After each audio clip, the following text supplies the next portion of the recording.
President. I would love to just take a moment to introduce you to the fabulous friends I've got out there working their tails off. So before I come back to Bryson, let's reach out and see, do we have Lucas on the line? Lucas, can you hear us? You can come back. Yes. Hi, Elizabeth. I am in the banquet hall right now. Everyone is coming into the banquet, just compiling in. Everyone's going to find their tables. Everyone's dressed up to the nines, and it's going to be a great night. Absolutely. Thank you so much for that update, Lucas. Lucas is also not only a fabulous scholarship finalist, but he is one of our National Federation of the Blind interns this year. So special shout out to you, Lucas, for joining us on your end. Do I have a Zachary out there in the great unknown? Hello, Elizabeth. This is indeed Zachary Ledford, and I'm sure you guys can hear the bustling. I'm standing by one of our doors here. The excitement is pouring into the room as people are ready for the fabulous banquet. A little bit about myself. I'm also a National Scholarship finalist this year with these two individuals, and also newly elected first vice president of the National Association of Blind Students, as well as an NFB intern in Baltimore, Maryland this summer. Super excited to be here, and we'll pass it back to you, Elizabeth. Wow, Zach, you are balancing a lot of hats. So we super appreciate you taking the time to give us some live updates throughout your time helping folks find their seats, welcoming folks into the space. I do just want to also offer a super fantastic shout out of thanks to all of our wonderful friends on Zoom helping us get things started to make everyone feel as included as possible. So the next time you see Danielle McCann or Stephanie Cascone, definitely send them your love. Now, Bryson, you're standing to my right here, and we're table neighbors. That's right. Let's have you introduce yourself to the people. Well, hello, everybody. My name is Bryson Jones, and I am also a scholarship finalist. Not to mention, I'm sitting next to the newly elected NABS president, which I'm so excited to be working with as her newly elected NABS treasurer. It's true. It's true. We're causing all the chaos collectively, and we're going to bring y'all along for the ride as our fabulous friends get seated at their tables. For anyone who isn't in this space or who is opting to join us virtually, we are in the JW Grand Ballroom on the 4th floor of our host hotel. This is the same space that we've been inhabiting for general sessions for the past few days, but it is decked out in its finery. I know when we were loitering around our table earlier, Bryson had to pull me away so that I didn't get at my dessert. But don't you worry, I'm not going to spoil what it is. It's just going to be delicious. Don't worry about it. Oh, I'll spoil what it is. Spoil what it is? I might have to. These people on Zoom need to know. All right, tell them what you saw. I didn't see anything because I'm blind, but I smelled cheesecake. There was cheesecake. We're very excited for the cheesecake. All right. Well, you've heard enough from us for just the next minute or two. Let's check in with one of our friends again. Lucas, have you found anybody interesting in the crowd over there? Yeah, so I'm still here in the banquet hall. I just helped someone find their table, and everyone's piling in. The doors are all very filled. And right now I'm gonna find someone who can say hi. Hello. Is that Pam? Who's this? Okay. Nice to meet you. So we have Marianne here from Connecticut. She's coming in the banquet. She's at table 129, and she's excited for tonight. Absolutely. Welcome, Marianne, and all of the folks just now joining us online. We hope that if you are at home, you are enjoying some delicious banquet snacks, treats, whatever floats your boat of your own. Bryson, I have a really important question for you. What is your question? What's the best thing that you've gotten to eat in Austin so far? Well, I've had a lot of many delicious things here in Austin, but I did find a wonderful taco joint, and I got some delicious steak tacos that I snacked on before I came to banquet, and some delicious horchata. It was your pre-banquet banquet. It was delicious. I love that. I love that. Well, I think that you went one traditional route. You went Tex-Mex, right? No, real Texas. No, like not real Texas. No, real Mexican food. Real Mexican food. Real Mexican from food. Texas. Yeah, I love from it. Texas. I love it. Well, I am going to balance this out on the other side of things. For anyone who's joining us next year in Austin, because spoiler alert, we're going to be here again. I think another wonderful place that I would recommend would be Cooper's Barbecue. It's a very short walk away from the hotel. And I know that this was the perfect smorgasbord of Southern food. It was delicious. You got to pick what kind of meat you wanted. You got to pick your hot dishes, your side dishes, your cold dishes. There was all the dishes, and I ate so much I don't even think I had to have dinner later in the day. I would highly recommend the turkey. I got some smoked turkey and creamed corn. Bryson, are you a creamed corn fan? I am, but I am very disappointed in you that you did not invite me on this outing. Well, we'll go tomorrow. We got options. Oh, we got that we time. do. We got time. Yeah, we. And you know what? If we don't go next time, we'll go. Or if we don't go tomorrow, we'll go next year. We've got That's plenty of right. options. We have plenty of time to go and find some wonderful food, and you guys will hopefully be able to come with us. Absolutely. We'd love for everyone to join us next year. So we are going to pause for a moment to check in with our other fabulous friend, Zach, and see how he's holding up on the other side of this ballroom. Funny you ask, Elizabeth, because I have a very famous individual here. She's a very good friend of mine, and you might know her too, Elizabeth. I was helping around people find tables like Lucas was, and I saw her. So here is none other than Lauren Altman. Hi, everyone. Such a pleasure to be here. Welcome I'm really to the excited for the pre-show. banquet and really happy to bump into Zach along the way. So Lauren, what has been the many conventions that you have been to? What has been one of your favorite banquet meals? Oh, man. Okay. Well, I've been to 7 national banquets, including the virtual ones, and a bunch of state ones. And let's see, one time at one of the New Jersey state banquets, we had like a pasta primavera dish and carrot cake for dessert. So I think that's probably been my favorite. I love that. That sounds so good. I guess we'll see how it makes up for this banquet. I know, no pressure, Texas. Yeah, right? Awesome. Well, I'll keep checking in and finding people for you guys, and we'll take it to you guys back with Bryson and Elizabeth. Absolutely. Thank you for braving the field, Zach. We super appreciate it. I do have to humble brag. So as a student leader in the Iowa affiliate, I'm helping plan our state convention this year. And we gonna be having New York strip steaks. So if anybody wants to come to the National Federation of the Blind of Iowa's convention the second weekend in October, please know that you are welcome to join us for our banquet best. So Bryson, I want to talk to you now just a little bit since we've covered the food. Let's talk about this other finalist piece. How has your experience been as a scholarship finalist this year, Bryson? Well, it has been wonderful. I get to go and meet people who are doing things all over the country. I got to spend a lot of time with many people, especially one that sticks out to me is because since our last names are very close in alphabetical order, this lady, she really smart. She wants to go and be a chemist. Ooh. And I was like, wow, chemistry. Don't want to go anywhere near it, but I believe in you. You can do it. And then she proceeded to laugh at me for some reason. Yeah. What are you going to do instead if it's not chemistry, Bryson? Well, then the person to my right, he's also close in the last name game, and he is going to get his PhD in, I don't remember what, but it was something involving blindness. Dr. Laquan. Dr. Laquan, Dr. that's Laquan. right.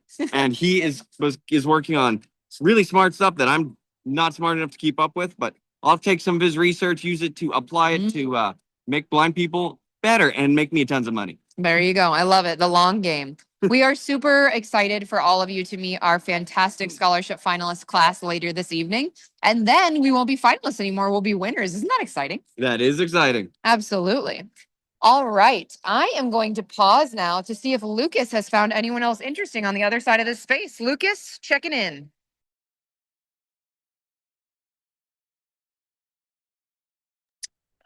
Hello, Elizabeth. Can everyone hear me? Loud and clear, my friend. All right, awesome. So I'm here in the banquet hall still, and I just met my friend here. Her name is Raven. Raven, you want to say hi and where you're from? Hi, I'm from New York.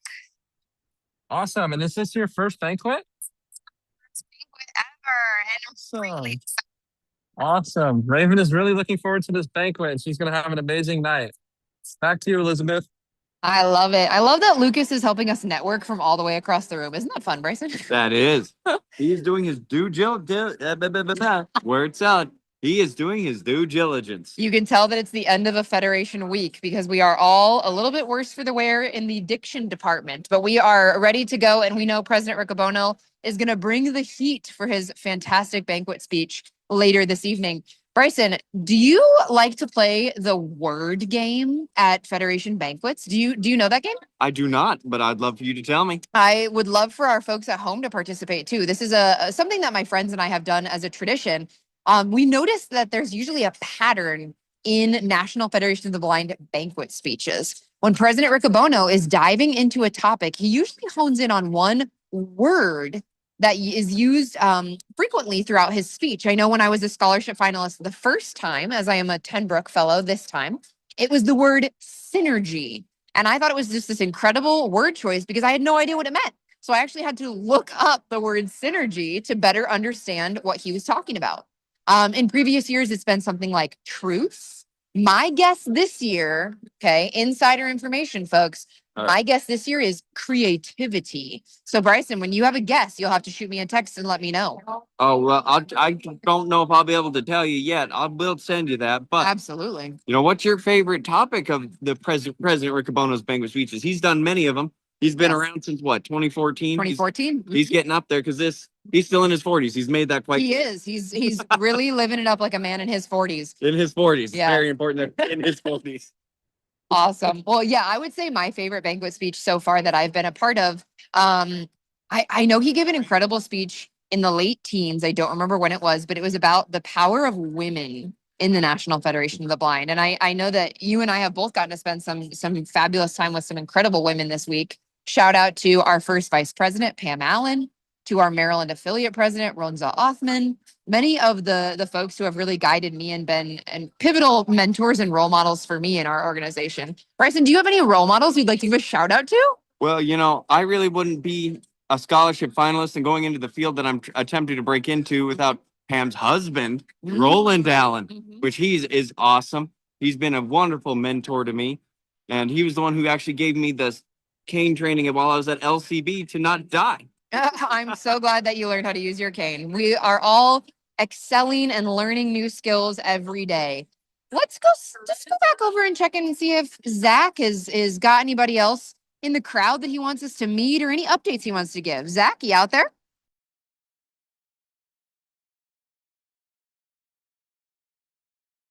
He must be hard at work.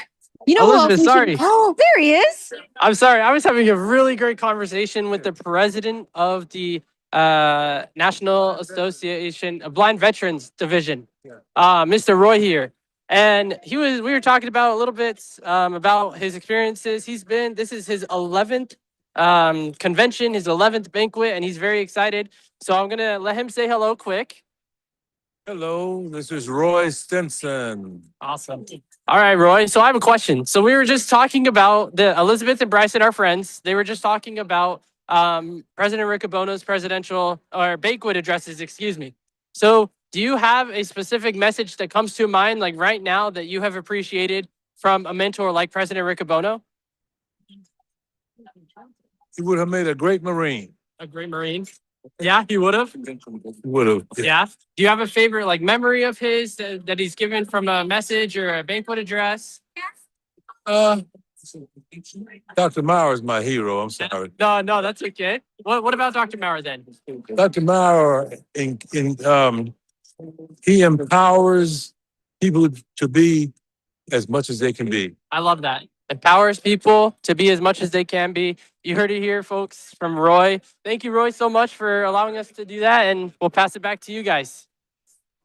Awesome. Thank you so much, Zach. And thank you, Roy. Let's give a special shout out, Bryson, here to the members of our Federation family who have served in any capacity in the armed forces. I know one person that I could not have gotten through this week without is Miss Belinda Hooks, right? Belinda is so in the background together, keeping things running smoothly. I know as our scholarship finalist class knows, she is just the glue that holds us together. Her and our chair, Kate Mendez, are just the dream team. It's been such a delight to have her back supporting that committee this year. So, Bryson, I have a question for you about this whole scholarship finalist, national student division thing. What makes you want to be a leader as a student? What trips your trigger about that? Well, I can tell you what it is. It's I have a love to serve. And when someone says you want to do something, I'm usually like, oh yeah. And then I end up starting to do the things that people usually don't want to take responsibility for. And then I keep saying yes. And then That's pretty much how I end up in leadership roles is I just keep saying, okay, I'll do it. I love it. I love it. Bryson is also the first person to volunteer to help, to step in and support. He's definitely got a servant's heart, and we love him for that. I think my answer is a little bit different than yours, just in that I think student connection is really important, right? We talk about community. And one of the things that I'm really hoping to do in this next NABS administration in leading the student division is really connecting our students with their chapters, with their affiliates, and with the leaders of our fabulous national organization. I think there's sometimes a tendency to see a position before a person. And I am really looking forward to breaking down some of those barriers to foster successful relationships based on mentoring, exploration, curiosity, right? That's the Federation way, is we love to learn. And I know that we are going to learn so much tonight as we get into our banquet presentations, our banquet addresses, all of these wonderful opportunities. So thank you all again to anyone who's hopping in and joining us. We're really excited that you all have opted to log online and spend some time with us. Bryson, if you were at home, what would you put out on your banquet spread? What would you cook for yourself now that you're a Louisiana Center for the Blind graduate? Well, I got to tell you, that center really made me love cooking things from scratch. Mm-hmm. And you know what's one thing I love? Every college student loves it. If you don't love it, you're kind of weird. It's pizza. Homemade pizza is amazing. You make your own dough, cook it in a cast iron skillet, throw that sucker in the oven. Oh my gosh, chef's kiss right there. There you go. I love it. I've heard a very popular North Dakota convention dish for their banquet is that they have pizza. So maybe we'll have to send you up to North Dakota as a student division representative. Oh, absolutely. We should make that happen. All right. We'll see what we can do. We'll see what we can do. All right. You know, Bryson, who we haven't heard from? Who's We that? haven't heard from Danielle McCann. Should we check in on Danielle and see how she's doing over there? We better. There's a lot of people in here. She might have got trampled. Danielle, are you safe? I'm safe, I'm sound, and I'm excited for the banquet. We are so excited that you are excited. Danielle, tell us what your favorite part of convention has been so far. Ooh, my favorite part of convention, so the part that always makes me tear up a little bit is the presentation of the colors and when our veterans are able to give shouts out.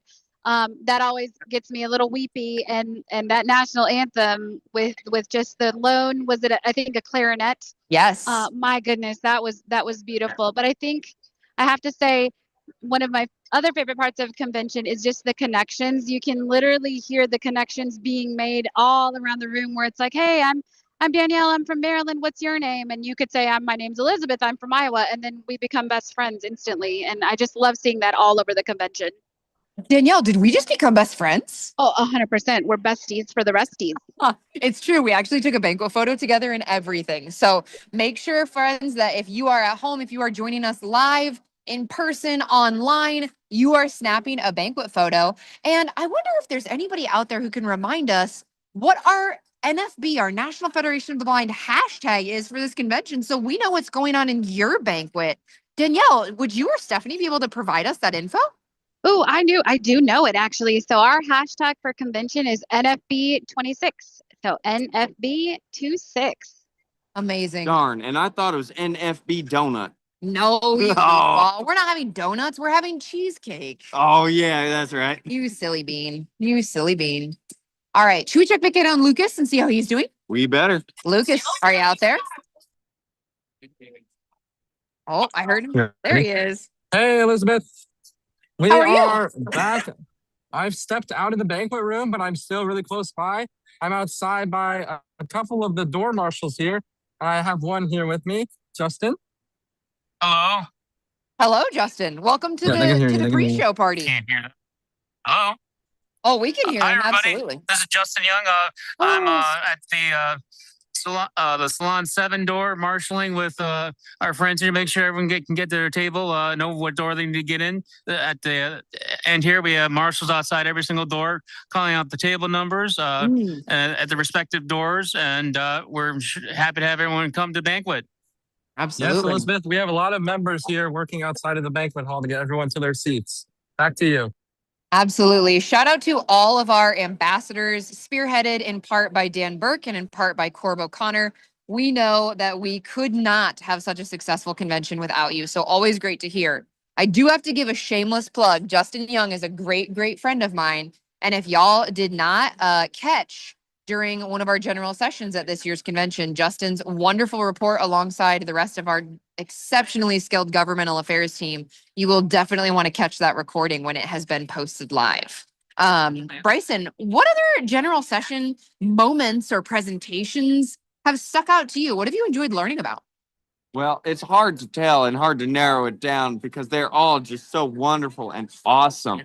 Wow, your Arkansas just popped out there. Wonderful. The funny thing is, I originally grew up in Utah, by the way. Another shameless plug. But I think probably my favorite that I can remember was the presentation for the Blanton Awards. Those were some wonderful, wonderful awards. You know, I wish I could do something that remarkable to earn that cash prize. But Absolutely. especially that investing app just was calling my name, accessible investing. Who could imagine?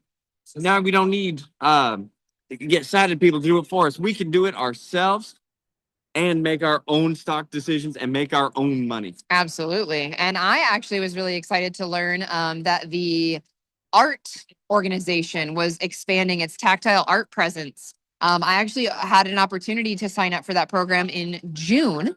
And unfortunately, I had to turn down my invitation because I went to a friend from college's wedding. So hopefully the next time that is open for business, I will be one of those proud patrons. But huge shout out to all of our Blanton Award winners. Folks, you are doing great, great work. And we are so appreciative and excited to stand by you in all of those endeavors. I think, Bryson, we should check back in and see how Zach is doing out there in Ambassador Land. All right. Let's Well, see. you know what? Well, you know what, guys? Ambassador Land takes you to so many diverse tables and whatnot. I'm honestly surprised that this affiliate found their tables because there's a huge group of them. If you heard in general session, they're one of the bigger registration numbered affiliates. I am here with the party of the NFB of Arizona, and we have here good friend I've started to learn. She's young. She's a youth student with Savvy here for attending her very first national convention. I'm going to pass it here real fast for Aaliyah to say hello. Hi, my name's Aaliyah Ochoa. This is my first convention. We And are so Aaliyah- excited you're here, Aaliyah. That's awesome. Absolutely. She's had to deal with me for the week, so I should have been pretty fun, I hope. But I want to know, Aaliyah, since it's your first convention, what has been probably one of, if not the most favorite part so far? Of course, we're not done yet with the banquet, but what's been a favorite part of yours so far? My favorite part has probably been meeting everyone and getting to connect with people and finding different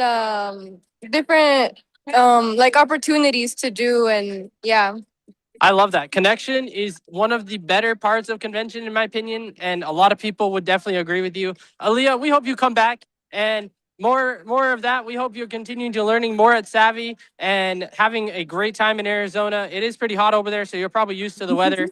But nonetheless, thank you for joining us, and we'll pass it back to you guys. Thank you. That was Absolutely. Wonderful job and great to meet you in virtual, Aaliyah. I do have to catch this caveat here, though. We know, Bryson, don't we? Hanging out with Zach is never a bother. We consider ourselves very lucky to do so. Wouldn't you agree? I don't know about that one. How long have you known Zach? Well, I knew him when we were kids, and then I disappeared, and then apparently I bumped my head and I've lost all my memories from back then. No, you were probably Hey just like- guys. Yes, ma'am. Hey, it's Danielle. I just want to let you know we're about 4 minutes away from the gavel dropping. Amazing. You just let us know, and we need to go quietly find our seats so we can yield the stage. But we want to definitely express to everyone that it was such a fun time to be here with you all. As student leaders in our organization, we know that leadership opportunities can grow on trees if you want to look hard enough for them. So we really encourage everyone to continue exploring the niches and the areas that you find most intriguing in the National Federation of the Blind. And we're hoping that one of them is maybe getting plugged into the National Association of Blind Students. Wouldn't you agree, Bryson? Yes, I would agree that was a shameless plug, but That we was will a make shameless it happen. Absolutely. We'll be back in Austin, That's and then right. we'll be in Chicago, and then Chicago, and then in Phoenix, Wait. et cetera, et cetera. Elizabeth, aren't you forgetting to plug something? Don't we have a seminar coming up for NAPS? You are so right. We We do do. have the Southwest Student Seminar coming up. So if you are regionally located anywhere like west of Texas, we'd love to have you. If you're not even west of Texas, we'd love to have you. So definitely reach out, see if you can find some information. My phone number and email are everywhere, but you will be able to get in touch with me at nabs.president@gmail.com. Let's do a final check-in with our friends out in the field. Lucas, where are you, my friend? What's going on?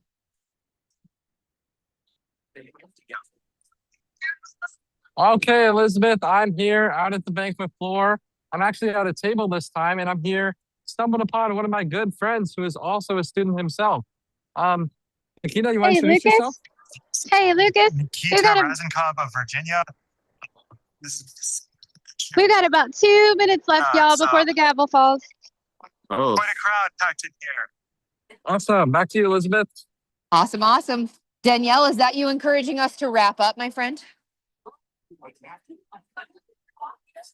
Uh-oh, we Yes, lost please, her. and thank you. Absolutely. Thank you so much for joining us, y'all. And fingers crossed, we are back again with you all in person next year. Enjoy the banquet. Cheer as loud as you can from wherever you are and know that you were missed in this big old room. Back over to you, Miss Danielle. All right, we're gonna transition over to the banquet.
The National Federation of the Blind.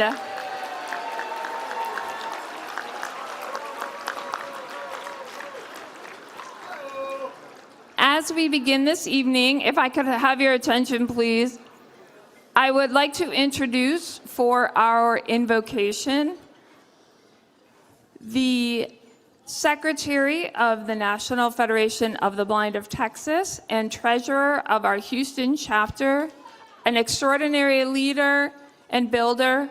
It's my pleasure to welcome Louis Marr.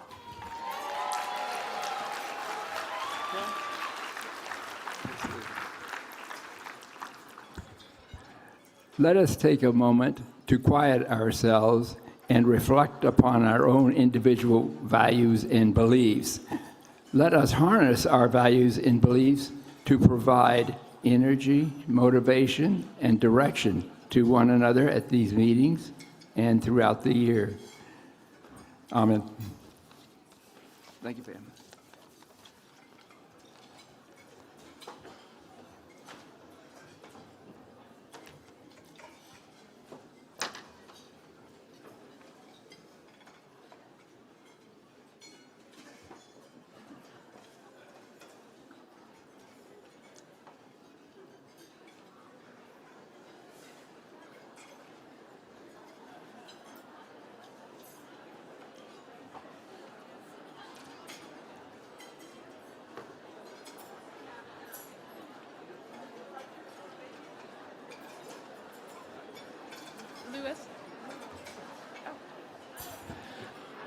All right, is everybody ready for a door prize?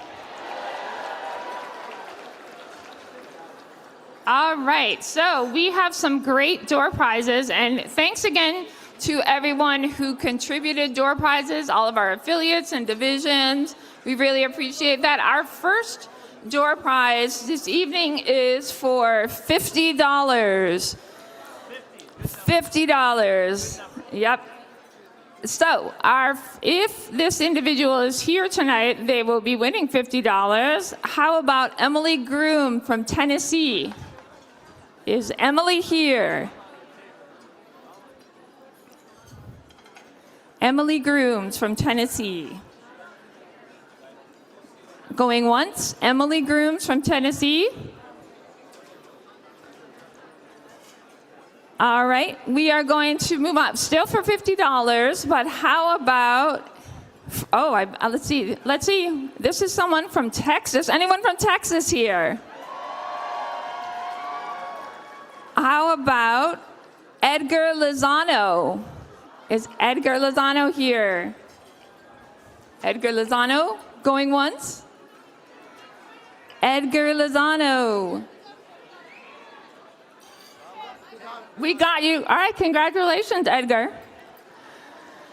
Now, I'm about to do a virtual door prize. I know we have many, many people listening online, so can we say hello to everybody who's listening virtually? All right, and if you are listening virtually, remember, email this code word that I'm about to give. The code word is Austin for the great city of Austin. Please email it to prize@nfb.org. Laurel King, New Jersey. Daryl Hilliker, Arizona. And Mark Felice from Arizona. Again, Arizona's on a roll there. So again, the code word is Austin. Please email that to prize@nfb.org.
Okay, everybody, I know everybody is enjoying the delicious food, and while we are doing that, can we give a round of applause to the great JW Marriott staff?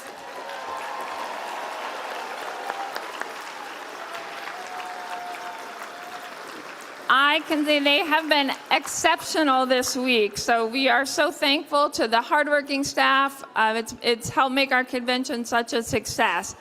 And speaking of hardworking people, let's give a Texas-side cheer for the Texas affiliate.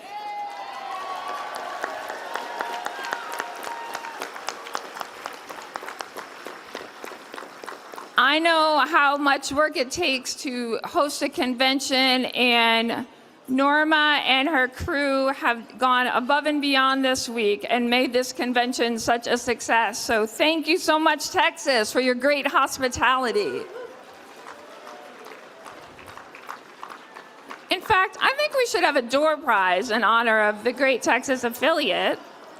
So this door prize is for $65. You notice they're getting a little bit higher every time in preparation. Remember, we have a extra special grand door prize coming up. But this is for $65. Is there anyone here from Virginia? All right, I hear you way over there. And if this person is here, could you yell out your table number so we can find you, as well as stand up and scream and jump? All right, how about Gary Moore from Virginia? It sounds like Gary may be here. All right, thank you. That's how to win a door prize.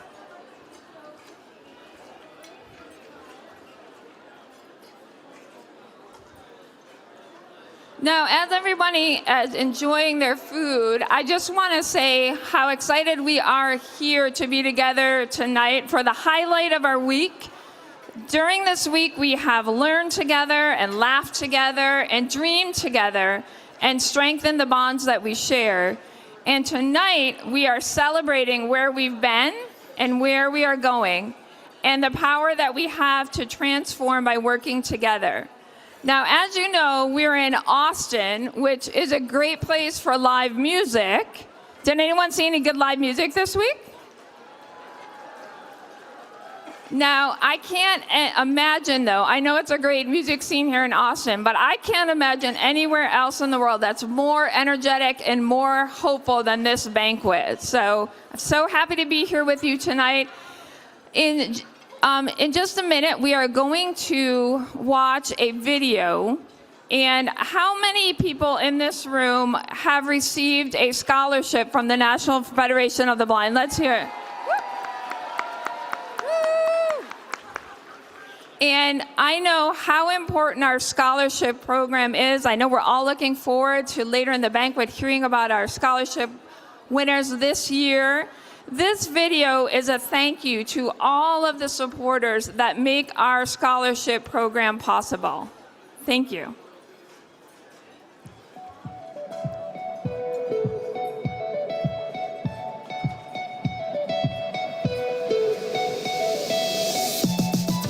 The National Federation of the Blind Scholarship Program is the largest of its kind for blind students in the United States. This year, we will award more than $300,000 in cash and prizes.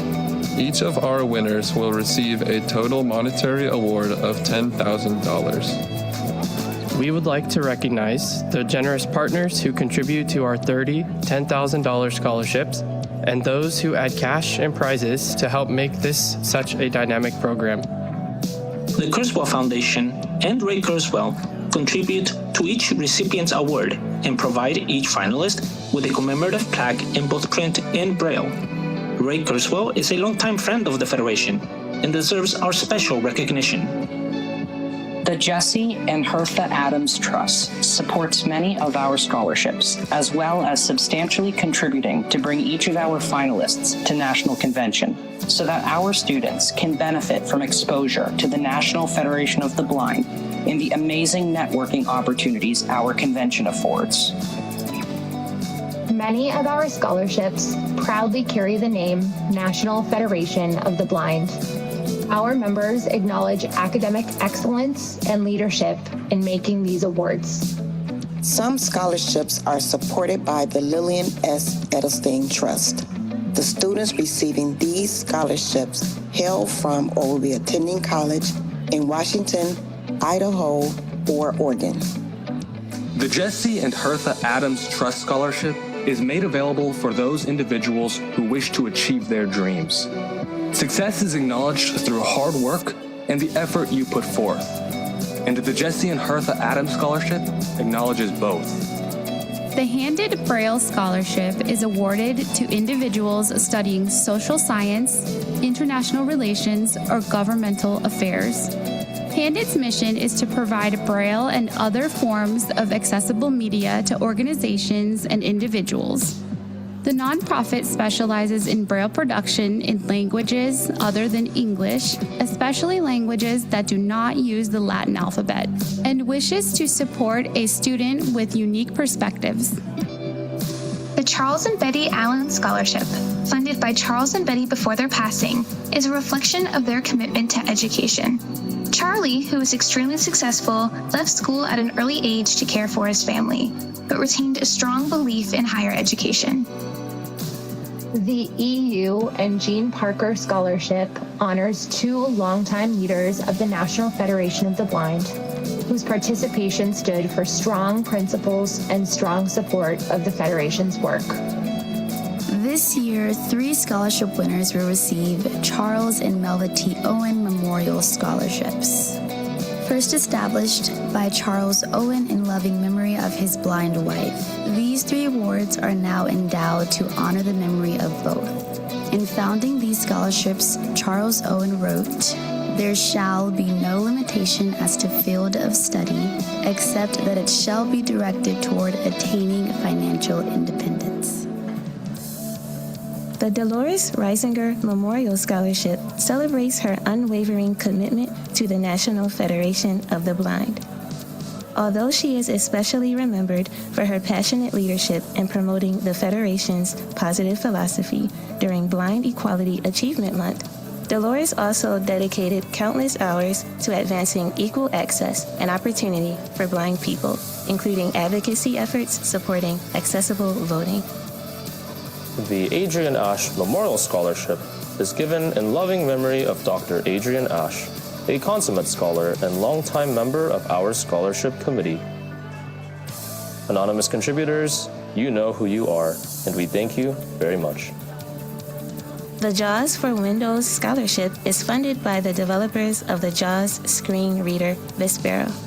JAWS, Job Access with Speech, has been committed to expanding the opportunities of education and employment for the blind with both speech and Braille since the late 1980s. In establishing this award, Vispero said, "On behalf of all the individuals responsible for the development and support of this product over the years, we are honored to establish this scholarship for students recognized by the Federation." Vispero will award each winner with a 5-year home software license for their choice of either JAWS screen reading software or Zoom text magnifier with speech.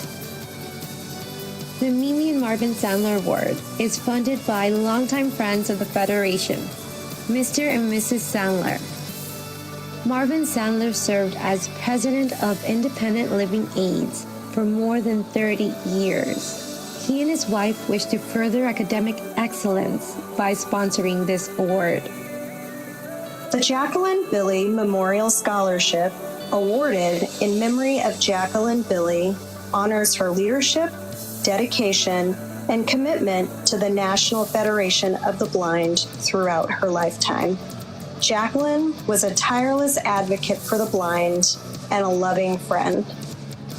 The NFB STEM Scholarship is jointly supported by the Science and Engineering and Computer Science divisions and is awarded to a student studying in science, technology, engineering, mathematics, or a related field.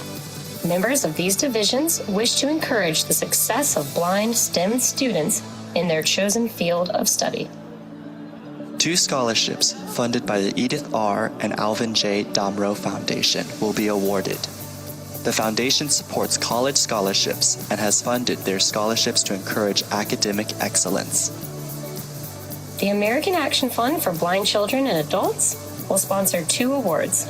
First is the American Action Fund Scholarship. For more than 100 years, the American Action Fund for Blind Children and Adults has strived to improve the lives of blind and deafblind children and adults. Best known for annually producing and gifting Braille calendars, sponsoring the Free Books for Blind Children program, and administering the Braille Readers Are Leaders contest, the American Action Fund leads in promoting Braille literacy. The American Action Fund is proud to award this scholarship to a deserving and talented blind person. Finally, we have our most prestigious scholarship, the Kenneth Jernigan Memorial Scholarship. This scholarship is given yearly by the American Action Fund for Blind Children and Adults, a nonprofit organization that works to enhance the lives of blind people. Dr. Kenneth Jernigan, himself blind, worked tirelessly to raise the expectations of blind people through his innovative leadership both in the organized blind movement and in the field of services for the blind. His creative approach to life shines through in his many writings and in the programs he administered. His legacy lives on in the generations who look to the understandings he freely offered to inform current programs and practices. The Action Fund dedicates this scholarship to his memory and to the continuation of the timeless work he began. Each of our 30 scholarships rewards academic excellence and promotes leadership in the blindness community. They are all made possible by the generous contributions of the members of the National Federation of the Blind and our partners. Our winners are living the lives they won, and we sincerely thank all of you. You help make dreams a reality. Thank you. Thank you. Thank you. Thank you. Thank you. Thank you. National Federation of the Blind. Live the light you want.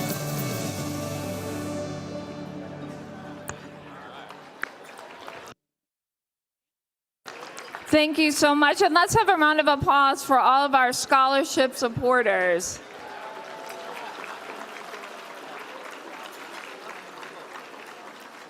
And I think in honor of our scholarship supporters and their generosity and the importance of our scholarship program, we should give away $100. All right, anybody interested in $100? All right, so let's see if this individual is here. They are from Arizona. Okay, Arizona. Astrid Nystrom. Is Astrid Nystrom here from Arizona?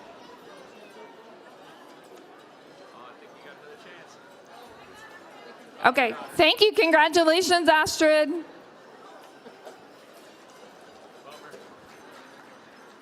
All right, don't worry. We have more money to give away. If you haven't been called yet, maybe it's your lucky day. But speaking of being lucky, how many people were part of our Give 25 campaign this year? How about our connectors? Anyone hoping to win and evolve? All right, well, the moment has come. We are about to find out. This is such an important part of our campaign, our fundraising. It allows us to do so many of our programs. And so with our exciting news, I am now going to turn the microphone over to our second vice president, Everett Bacon.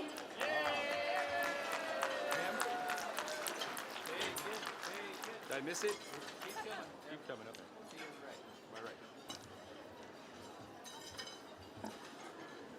How's everybody doing out there? All right. So, how many of you think we raised $25,000?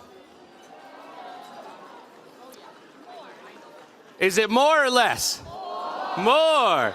How many of you think we raised $30,000? How many of you think we raised $35,000? How many of you think we raised $40,000? How many of you think we raised $45,000? How many of you out there think we raised more than $50,000? The final total, $50,734. Pretty amazing. Now, Ira said that they would match up to $25,000. So I've got to go back to the boss, the CEO, and I got to say, you got to pony up some more money. We got to match a little bit more. So that's what I'm going to do. I want to say thank you so much to Ira. They are such a wonderful company. I don't know if you got a chance to go by their table. We brought 11 members of our staff here today to be a part of this wonderful convention. All I've been doing is getting texts and Slack messages from all of them saying how much they love all of you and all of the explorers that use our products. So thank you, Ira. Now, we have a drawing to give away. We had 685 people give that $50,000 total. So we need to pick one winner. The winner does not have to be present to win. And the winner is Michael Halm of Lakewood, New Jersey, and I believe he's one of our virtual registrators. So Michael Halm of Lakewood, New Jersey, congratulations. You win either a trip to next year's convention and $1,000 walking around money, or if you would rather do $2,000, you win that as well. So hope you're watching out there. Now, how many of you did connectors and want to win a Braille Evolve? All right. Well, it's my pleasure to introduce Andrew Flatris, the Senior Product Manager of the Braille Evolve from Humanware, to announce the winner of that. Andrew? Thank you, Everett. All right, Andrew. Thank you. Thank you. All right. You're up. All right. You're up. Thank you. All right, Pam, I'm done. Good evening, everyone.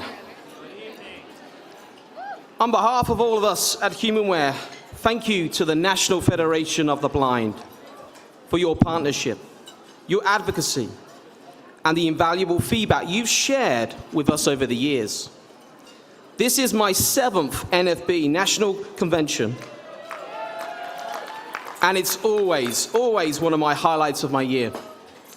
Our collaboration with NFB members has helped shape products like the Monarch, Brilliant BIX, Chameleon 20, and Mantis Q40. Every time I attend, I leave with pages of notes, plenty of ideas, and usually a much longer to-do list than when I arrived. Your feedback challenges us, your expectations push us, and your passion for Braille literacy inspires us. Simply put it, we build better products because of you. Who here has had the chance to experience the Braille Note Evolve? Braille Note Evolve exists because of you.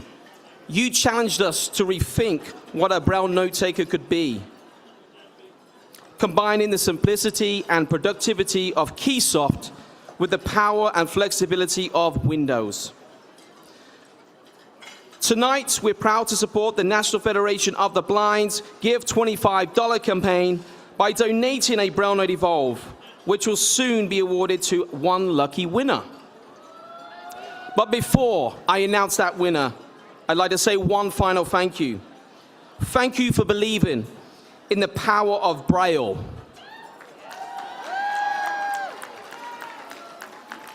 For challenging us to keep innovating, and for inspiring us to create products that make a real difference.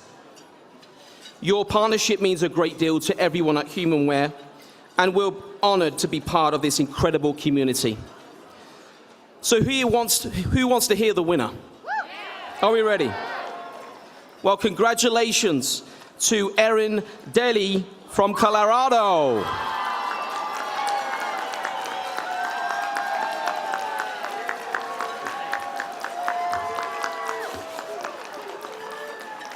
Thanks very much. Thank you. Take care. I'm a huge Humanware fan. Thank you. Thank you. See you. I made this on my I know, I see. Congratulations. Thank you, everybody. Thanks to everyone who supported. What a successful campaign. That's how we do it in the National Federation of the Blind. So, and thank you so much, Humanware, for your continued support. Now, how many people bought a ticket from our National Organization of Parents of Blind Children? I know we did. So, and we're so happy to have so many families here with us this week as part of our convention. We have had exceptional programs for our parents and our families. Thank you so much for all the hard work with our youth track. We are so grateful. And I am so excited to introduce for the drawing for our parents raffle, the president of the National Organization of Parents of Blind Children, Cassie McKinney.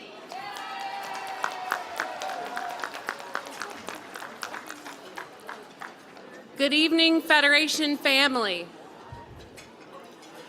Can I have your attention? Because I don't want you to miss how much money I'm going to give away.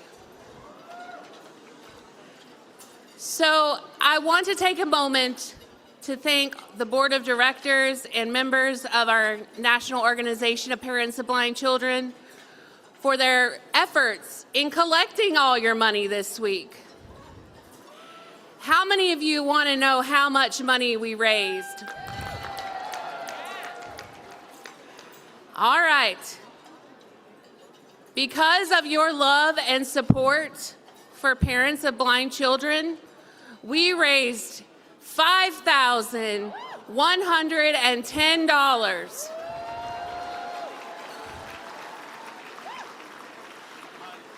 If you're doing the math right now, that means that one lucky person gets to take home $2,555.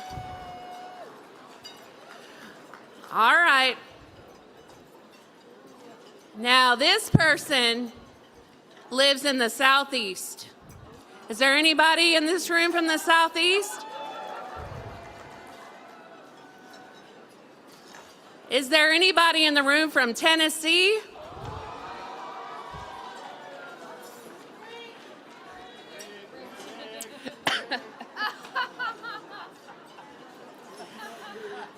All right.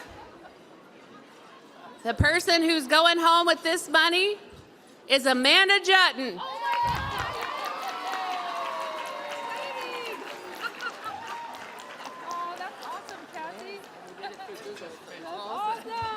Oh, how exciting. Congratulations, Amanda. That is wonderful. Thank you so much, Cassie, and thank you to our parents and our families that are so important part of our Federation family. Now, I know that we have had some very hot competition this week for our PAC plan, and everyone is dying to know who will be taking home our PAC critters.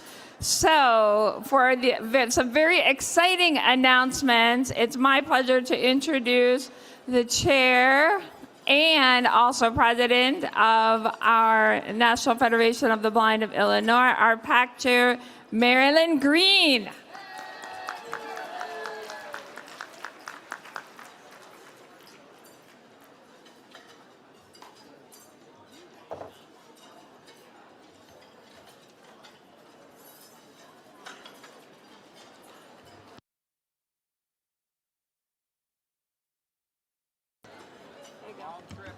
Yeah, I see. Uh-huh. Yep, exactly. Yeah, especially when you're carrying it due. All right. Good evening, my Federation family. It was so great to see so many of you back there at the PAC table today and for the last couple of days.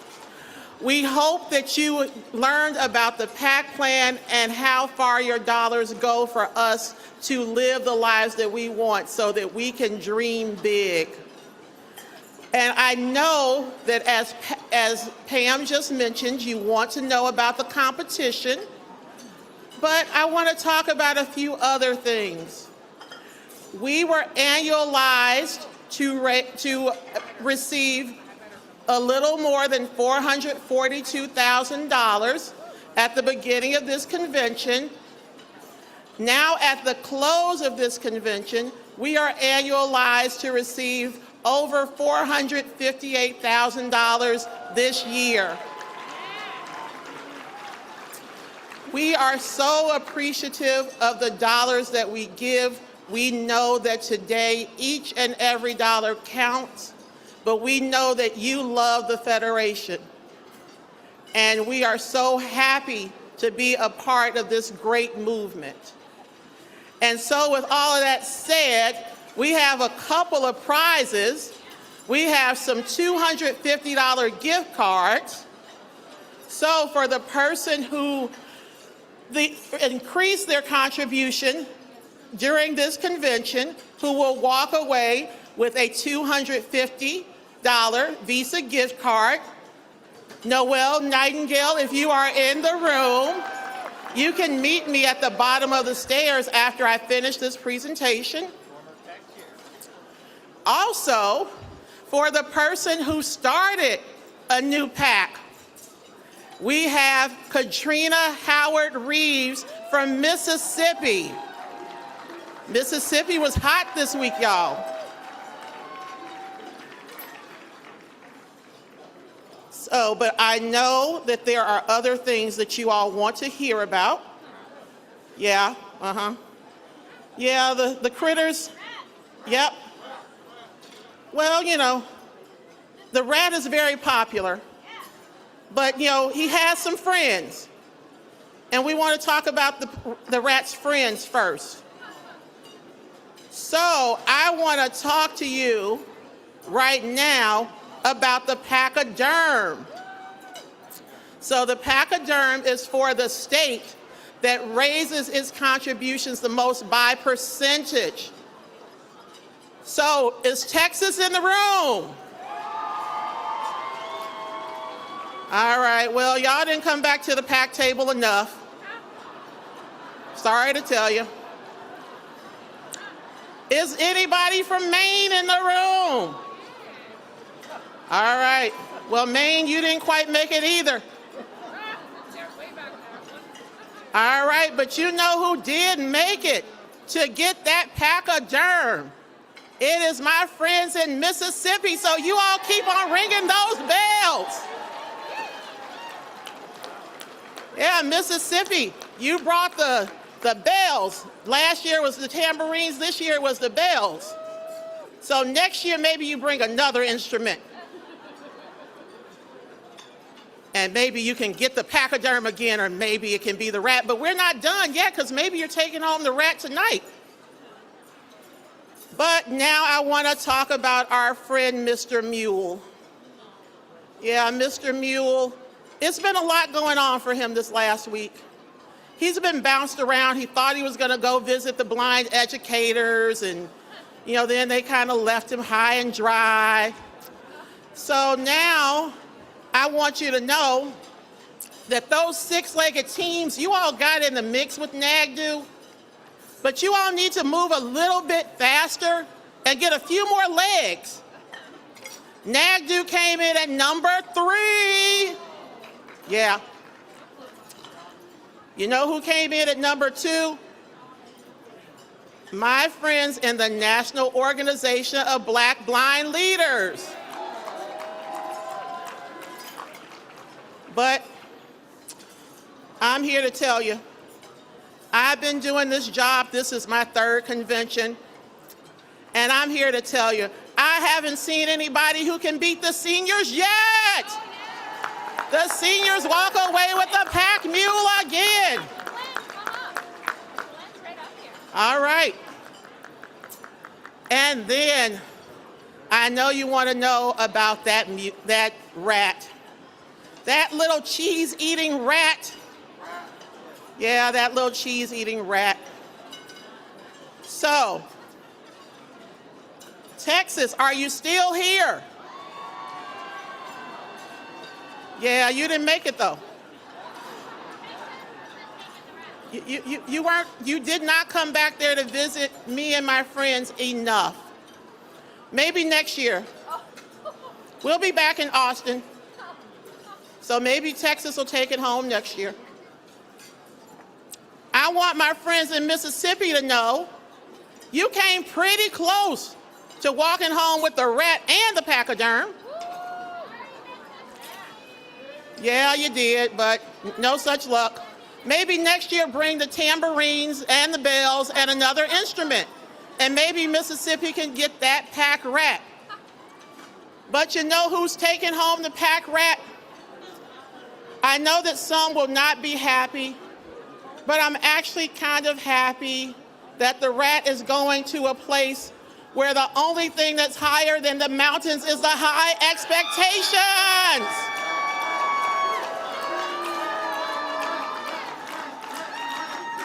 The rat is going to Colorado.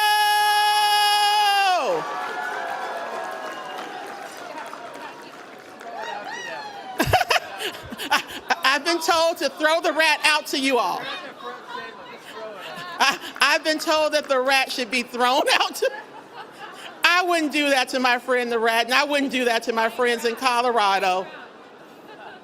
I gotta go visit my friends in Colorado next month, President Riccobono. They might start throwing tomatoes at me if I throw rats at them. I appreciate that. All right. I will be distributing the critters and the gift cards at the bottom of the stairs in just a minute. All right, they're chanting rat. All right. But my Federation family, I want you to know, with all joking aside, we have done so much this year to improve the lives of blind people, to raise money and to raise expectations. I know that we will have conventions coming up, and we will continue to make those dollars rise. We will rise more than $458,000 by the end of this year. And my Federation family, I want to say one more time before I leave the stage. Get on the PAC plan, sign up today. We need your contributions right away. Funding our movement, it must be done so all our battles can be won. Thank you.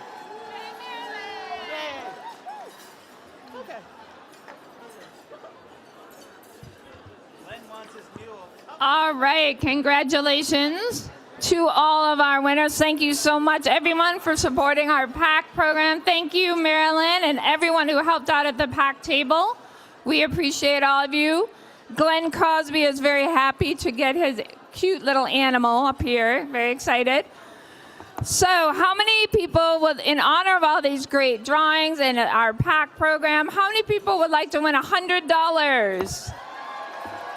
All right, notice the money is just continuing to go up. So if this individual is here from Iowa, Sarah Coleman.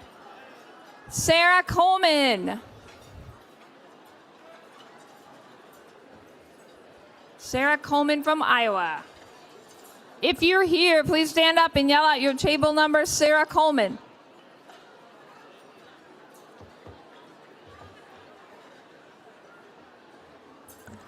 Sarah Coleman going once.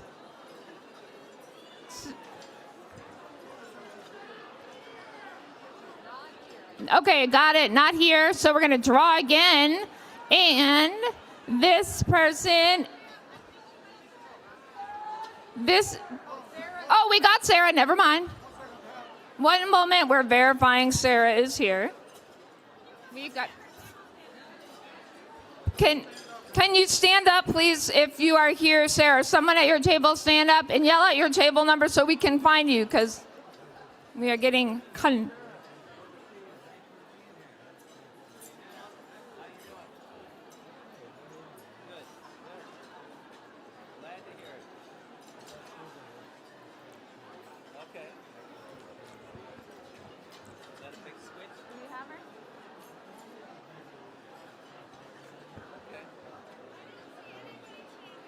Okay, we do not see Sarah Coleman.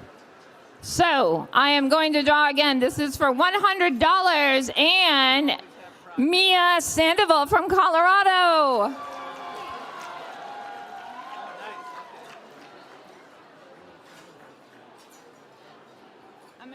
She's here.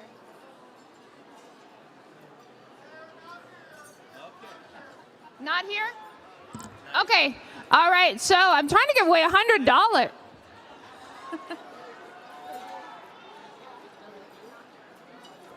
All right. So it's difficult to give away $100. All right.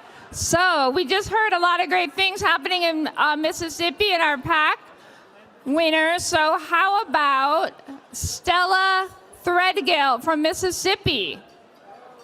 Are you here? Stella Threadgale from Mississippi. All right, we have Stella. Congratulations, Stella.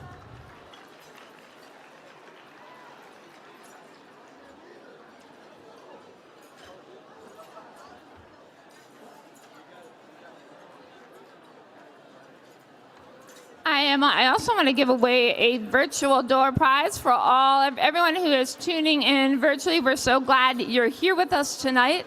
This will be for $50, and the code word is scholarship. So if you are a lucky winner, please email scholarship to prize@nfb.org. The winners are Lisa Ferris from Oregon, Shatara Okre from New Jersey, and Sheila Berger from New York. Again, our virtual winners for $50. The code word is scholarship. Lisa Ferris from Oregon, Shatara Okre from New Jersey, and Sheila Berger from New York. Congratulations.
We're making a restroom run. They're supposed to be done serving at 7:30. Yeah. We'll see if they make it. We haven't gotten the all clear. All right, I will be back.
While everyone is enjoying your delicious dinner, I just want to take a moment to say thank you to all of our ambassadors. We really appreciate Dan Burke and Corb O'Connor and everybody who volunteered. Thank you so much for being such great sources of information and being so welcoming. I also appreciate so much everybody who worked in the independence market, who volunteered. I know we had a lot of great shoppers in the independence market, so thank you everybody for being part of that and making it happen.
I also want to thank, I know we had some great pre-shows this week all throughout convention, so thanks to Melissa and Anil and everyone who helped out.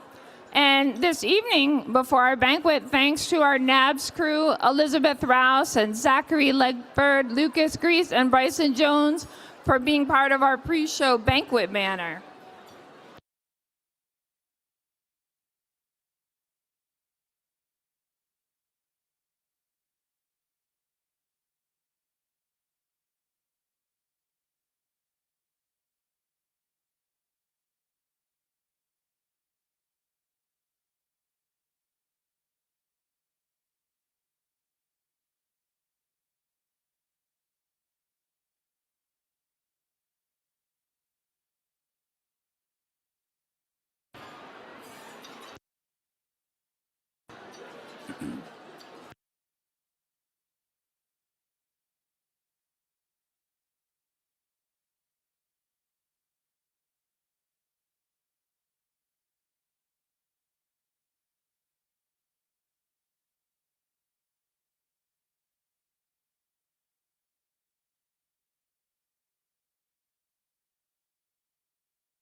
Okay, I got a few questions just to get a little feel for the room. So I want to know, since we're here in Texas, how many people here had some good barbecue while you were here this week? All right, and how about how many people visited the outstanding Texas Hospitality Suite this week? Thank you again, our Texas family. How about how many people bought some cowboy boots or a cowboy hat this week? And how many people felt the love of our Texas family this week?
All right, anybody ready for another door prize? This one will be for $200.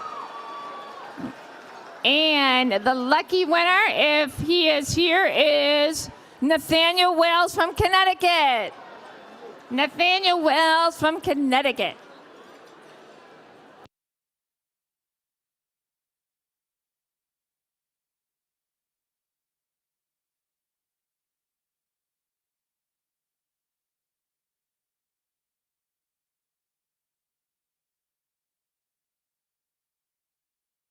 All right, Nathaniel Wells from Connecticut, going once, going twice.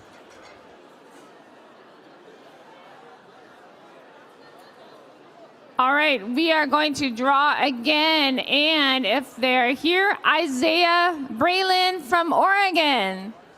Isaiah Braylon from Oregon. All right, congratulations, Isaiah. You are $200 richer.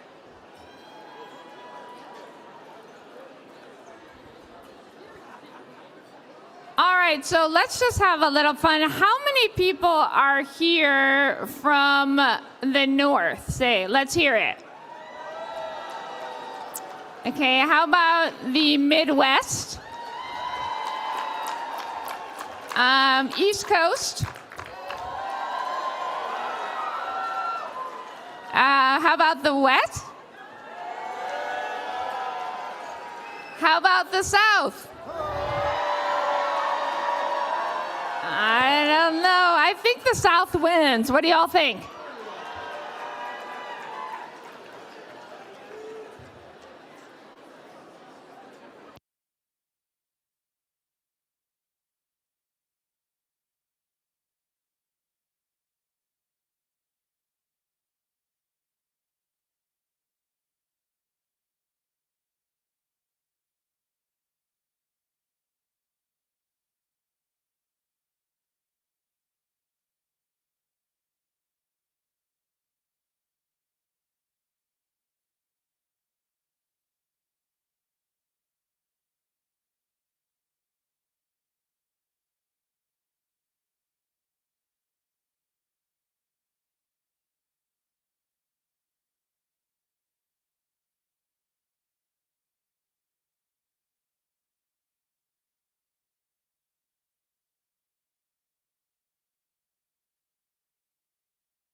All right, so quick question. How many people have been to 5 conventions or more?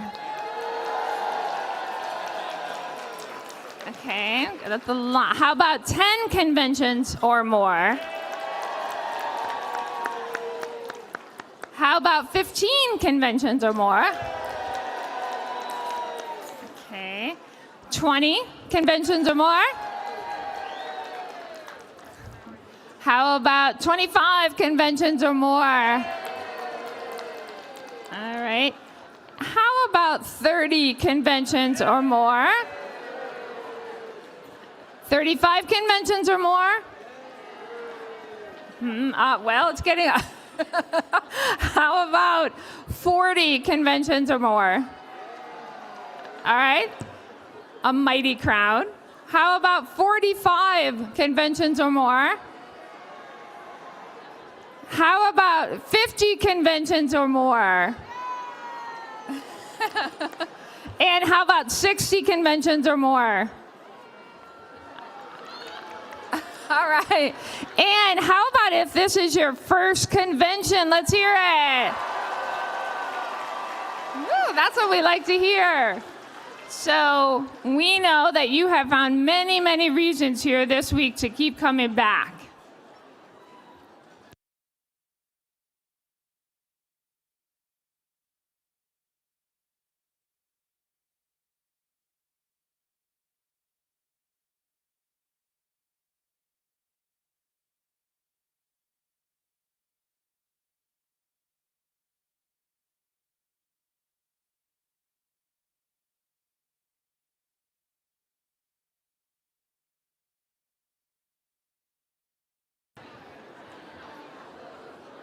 I want to take a minute to recognize some very, very special people who work tirelessly, not just at this convention, but throughout the entire year to promote our programs.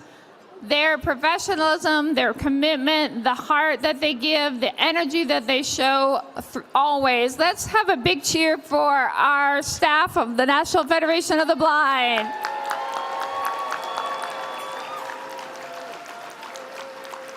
Thank you so much. We are so grateful.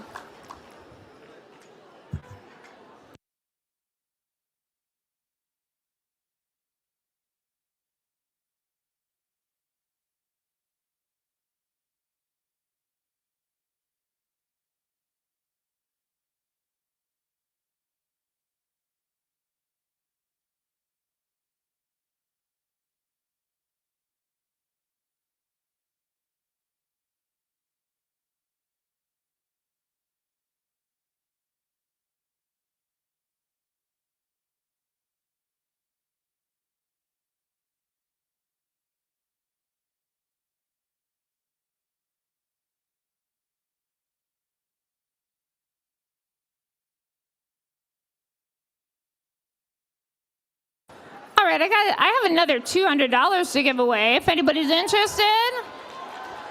How about from Florida, Charlotte McCleary? Charlotte McCleary from Florida.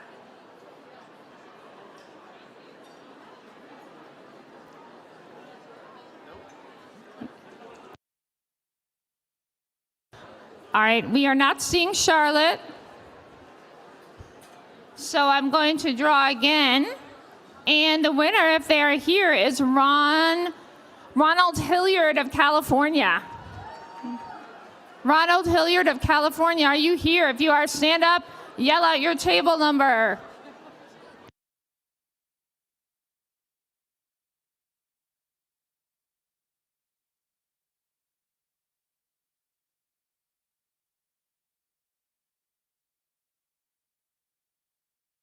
Thank you so much. We have Ronald Hilliard. Congratulations, Ronald.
If I could have your attention, please.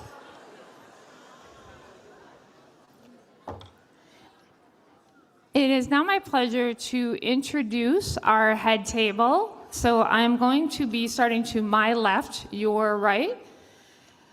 We are very excited to welcome, and I was just asking how many conventions we had been to, and this individual has been to 60 conventions.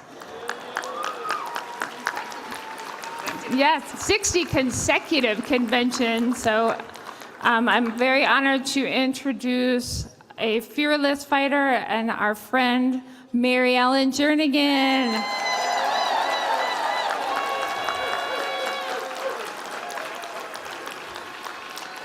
And next to Mrs. Jernigan is the president of the National Federation of the Blind of Alabama and the secretary of the National Federation of the Blind, Barbara Manuel.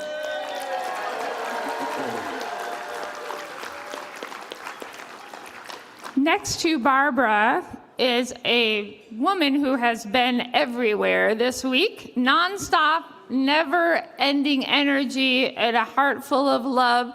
The president of the National Federation of the Blind of Texas, and our treasurer, Norma Crosby.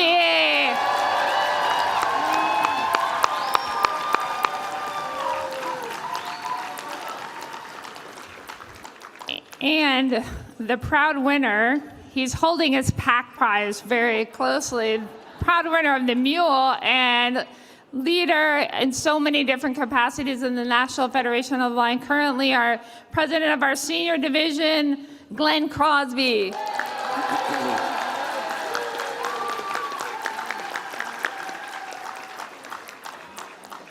And sitting next to Glenn, a dear friend, someone who always is there to give up her time, to give up her heart, a leader in our organization, a giver in our parents division, a role model for us all, our First Lady, Melissa Riccobono.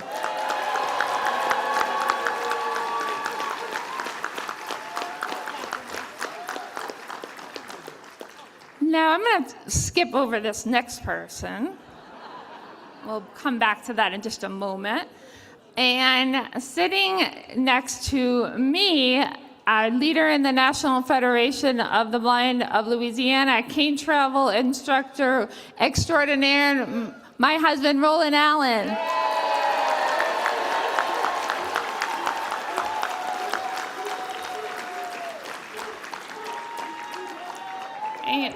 And sitting next to Roland is someone who really needs no introduction. I know that many of you have had a chance to meet her, and she has served in so many different ways in the National Federation of the Blind, always giving so freely and lovingly. Patricia Maurer.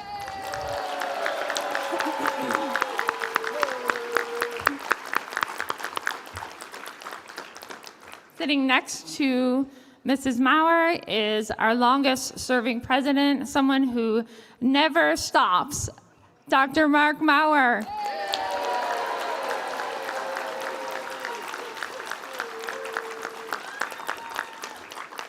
Sitting next to Dr. Maurer is an individual who wears many hats. I'll just name a couple. He serves as the president of the National Federation of the Blind of Utah and our second vice president, Everett Bacon.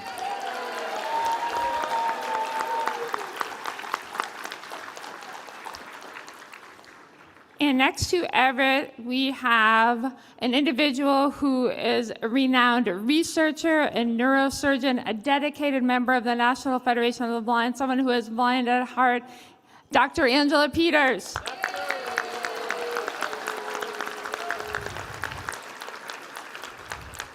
And next to Dr. Peters is a longtime friend and supporter of the National Federation of the Blind. It would not be a banquet without Dr. Ray Kurzweil.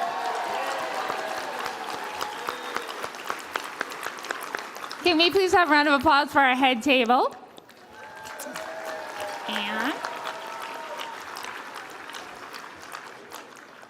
And now we have come to the moment that we have anticipated ever since our arrival in Austin. The banquet address of our president is a treasured tradition, a defining moment of our convention and our organization. Tonight, we are gathered not just as attendees of a convention. We are part of a people's movement that continues to transform lives raise expectations, and expand opportunities for all blind people. And we do so under the loving leadership of a president who inspires us to dream bigger, to reach higher, and to work together to make the world better for all blind people.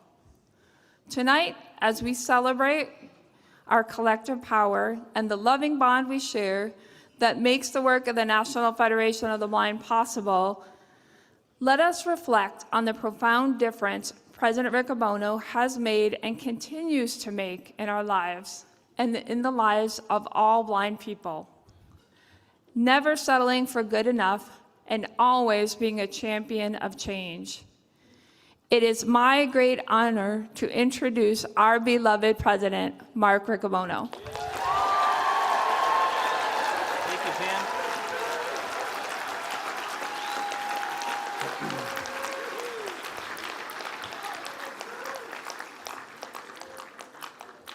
Thank you very much, Pam, for that generous introduction, and good evening, fellow Federationists.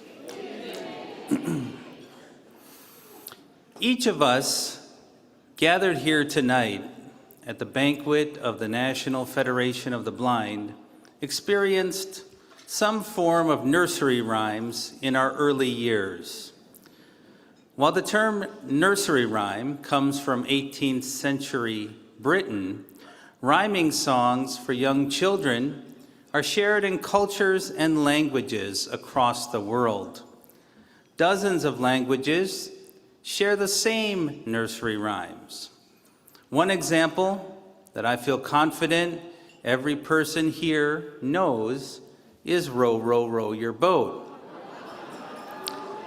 It is with this simple and familiar song, with its modern recording and lyrics dating back to 1881, that I would like to begin this evening. As children, most of us learn to sing Row Your Boat in unison. However, the song is not intended to be performed that way. The song is meant to be sung in a round, with one voice or group of voices beginning the song. Then another joins in, then another, and then another. No one stops singing. No one gives up the melody. No voice disappears. Yet something larger emerges. Tonight, I would like to explore how this effect relates to the organized blind movement. For centuries, society has defined blind people as one-dimensional. In musical terms, blind people have been thought of as a single note. One tragic single note. Blindness is the only defining characteristic, one synonymous with incompetence, incapacity, and dependence on others. Even our creative talents have been reduced to some divine gift meant to compensate for our overwhelming deficiencies. One single tragic note, written into classic literature, memorialized in song, and popularized as a trope. But blind people, we know this is not the truth. Consider a melody, a linear succession of musical tones that are perceived as a single composition.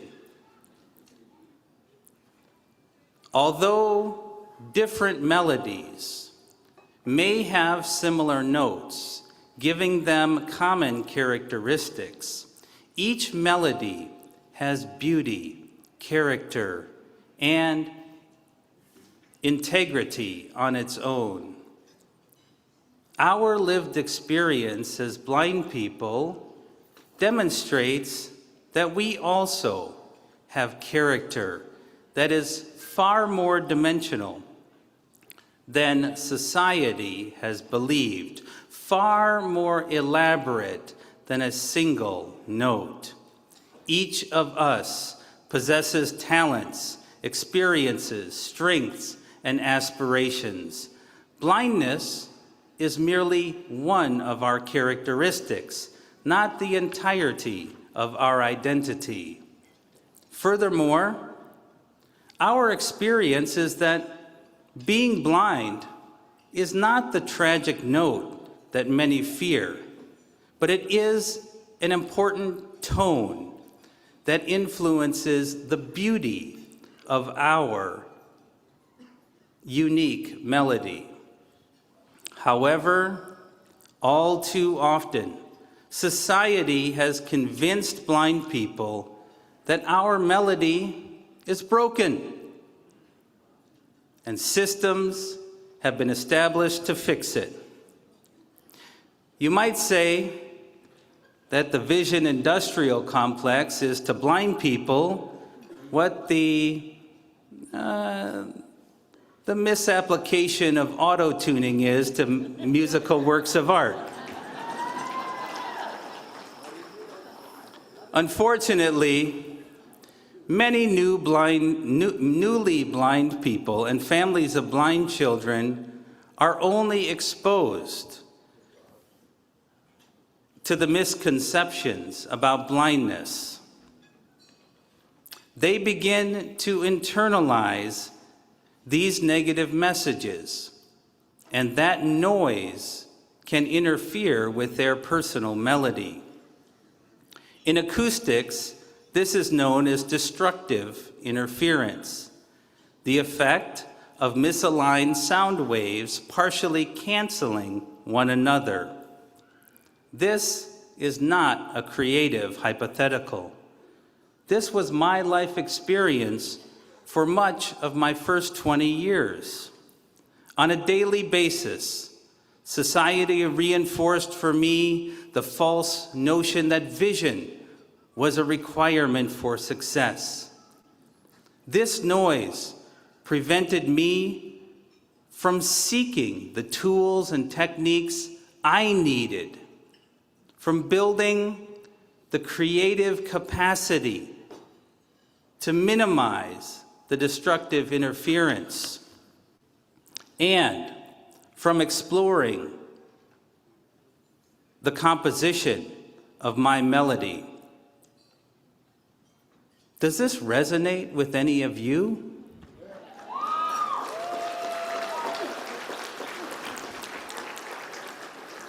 This was true for me until I came to know blind people who were members of the National Federation of the Blind.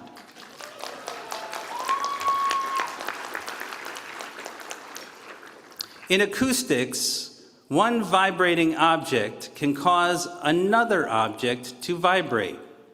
One example is that a tuning fork struck near another tuning fork, tuned to the same pitch, can cause the second fork to begin vibrating. The second tuning fork already possessed the capacity to vibrate, but it needed the other tuning fork to awaken it. This is known as resonance, and the effect is similar to the experience that a blind person has when they encounter another who already knows the truth about blindness.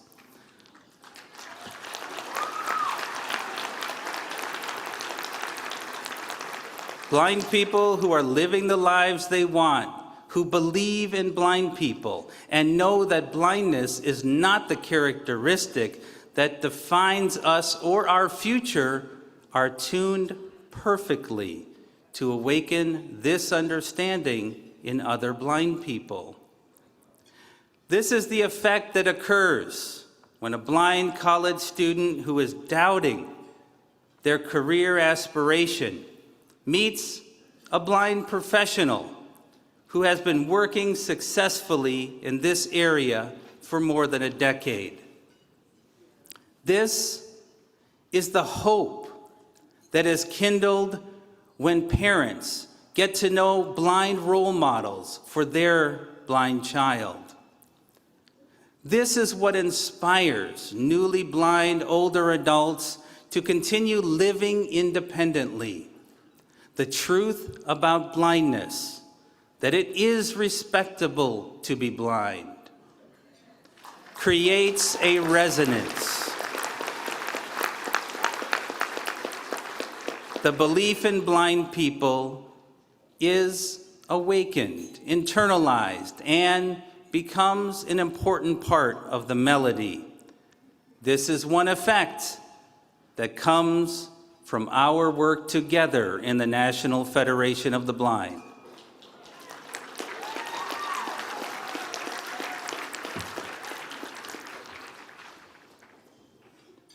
A primary force for creating resonance among the blind was Dr. Newell Perry, an educator and social organizer in the first half of the 20th century.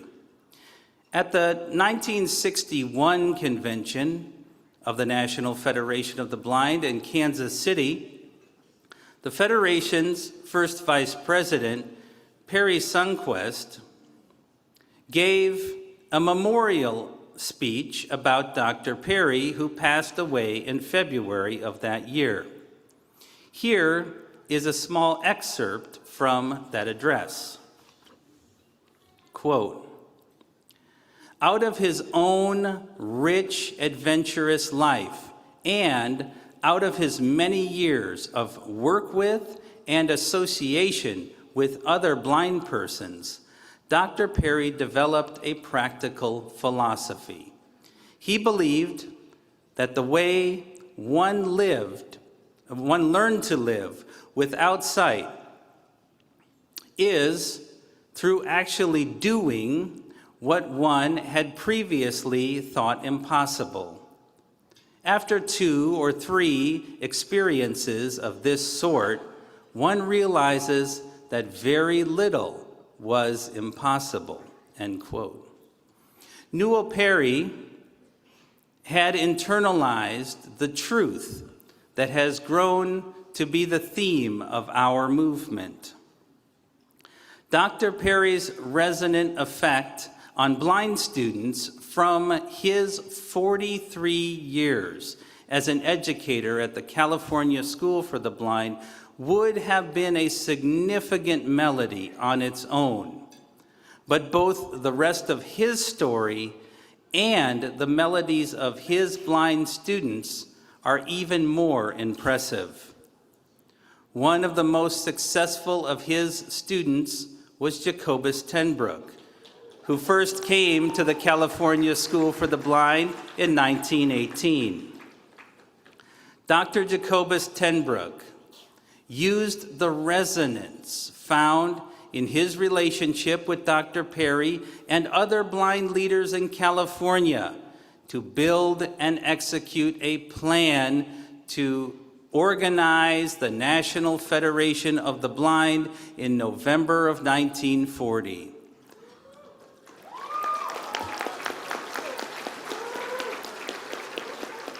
At that time, the system of charitable agencies for the blind dictated what happened with and for blind people, creating an overwhelming amount of destructive interference. Blind people were isolated from one another, denied opportunities to shape their own future, and repeatedly told what they could not do. In founding the National Federation of the Blind, Dr. Tenbrook set in motion more than a vehicle for collective action. In keeping with our musical theme tonight, he created a vehicle for constructive interference.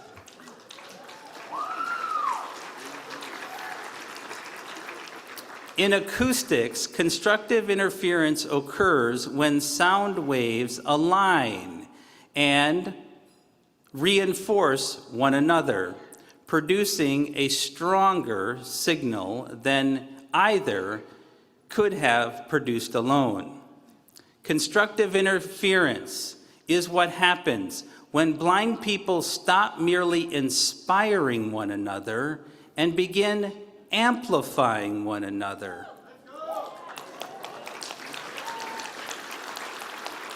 Confidence reinforces confidence. High expectations encourage high expectations. Creativity inspires creativity. One blind person's success is another blind person's aspiration.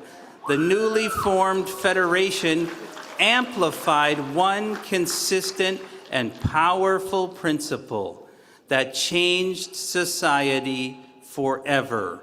We are not an organization speaking for the blind. We are the blind speaking for ourselves.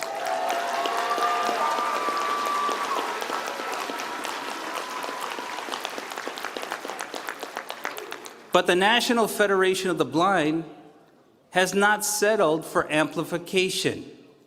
We have created something even more powerful, a counterpoint. A round, like Row Your Boat, allows multiple voices to sing the same melody at different times. Counterpoint goes much further. In counterpoint, each voice carries its own melody, its own character, and its own direction. Yet, all of the voices fit together to create something more beautiful and more powerful than any could create alone. That is what the founders of the National Federation of the Blind set in motion. They did not seek to have blind people think alike, live alike, or follow a single path. They sought to build a movement in which blind people from every walk of life could bring their own experiences, talents, and dreams into relationship to one another, creating a chorus that was stronger than any individual voice could be alone.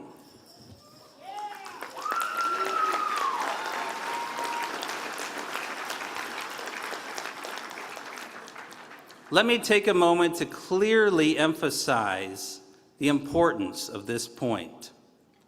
There are those who share the misconception that in order to be a member of the National Federation of the Blind, you have to fit a certain mold.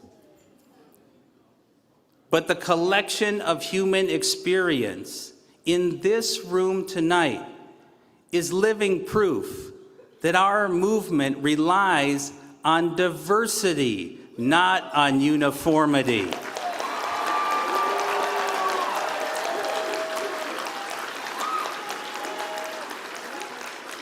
Our membership is a collection of different characteristics, including race, creed, color, religion, gender identity and expression, sexual orientation, national origin, citizenship, marital status, age, genetic information, disability, political affiliation, professional status, literally hundreds of intersecting characteristics. Each of us remains distinct, even as we learn from the wisdom of others and apply our experiences to something larger than ourselves. Unity does not require uniformity. Unity does require a shared commitment to work together, to compromise for the greater good, to listen to each other, and to create space for all to be welcomed.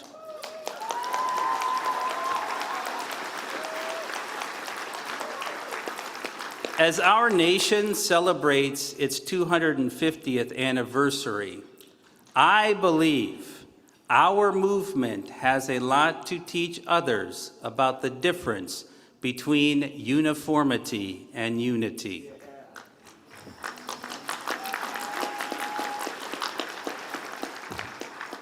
As blind people, our experience is enhanced by learning from others in our movement, and those interactions give us greater resistance to the destructive interference we face in society.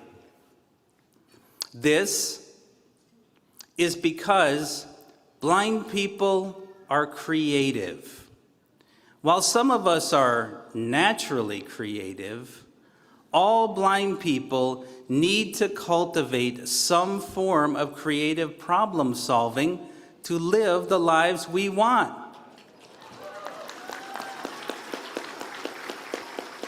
This is what we teach in programs of the National Federation of the Blind. It starts with believing in yourself as a blind person, believing that you are not broken and that you belong in the world. We then teach the techniques that blind people have found to be successful.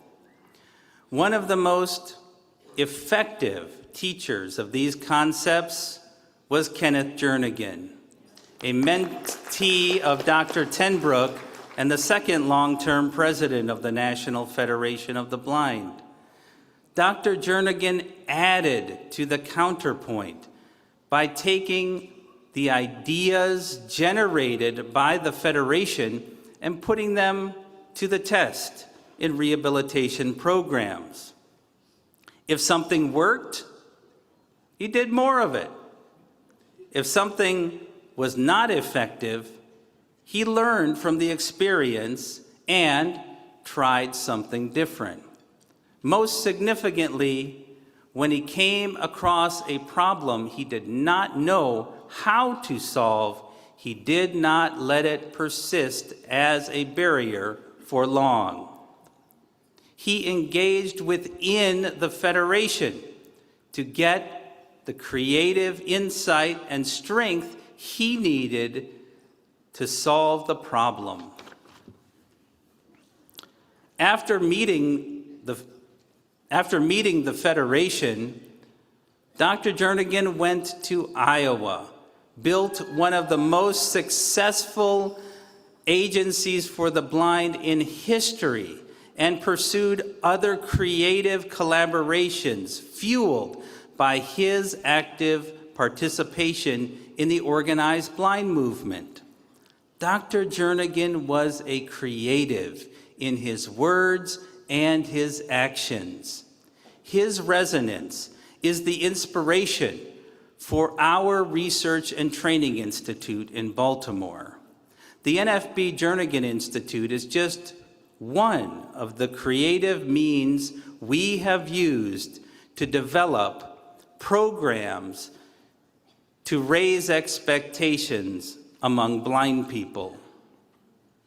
Without a doubt, the National Federation of the Blind is a creative space, providing a wealth of mentors and life hackers who are ready to collaborate and iterate with other blind people to overcome barriers and test the limits.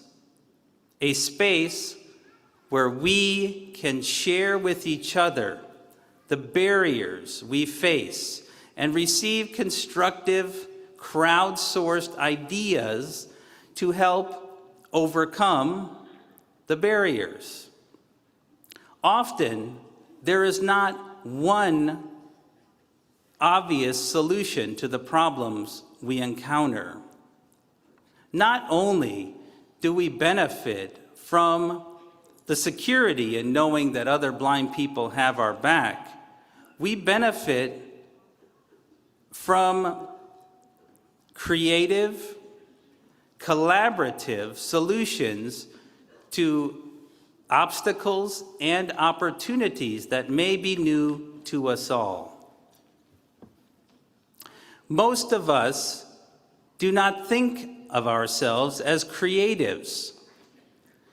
We are simply doing what is needed to overcome barriers and live our lives.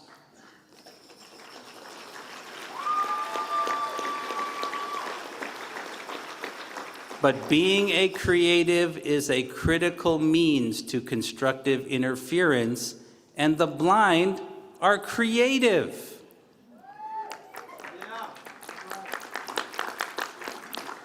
Here are some Here are some creative problem-solving suggestions that I received and crowdsourced from other blind people. Building a personal network of drivers to solve transportation barriers. Innovating techniques for overcoming handwritten materials. Devising workarounds to deal with the inaccessibility of complex collaboration tools in the workplace. Testing tactile methods for exploring surfaces that cannot be touched by the hand directly. Creating accessibility features and off-the-shelf games so they can be played with the whole family. Developing non-visual techniques for learning and teaching in a wide range of activities, including music, fishing, building with Legos, and trail running. And inventing a convertible car seat and stroller combination, allowing parents to travel more independently with their children and their stuff.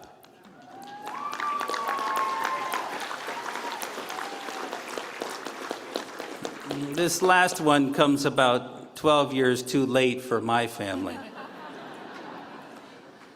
To quote one blind person who answered my query, quote, "If the system doesn't work for you, you build one that does, and then make it repeatable."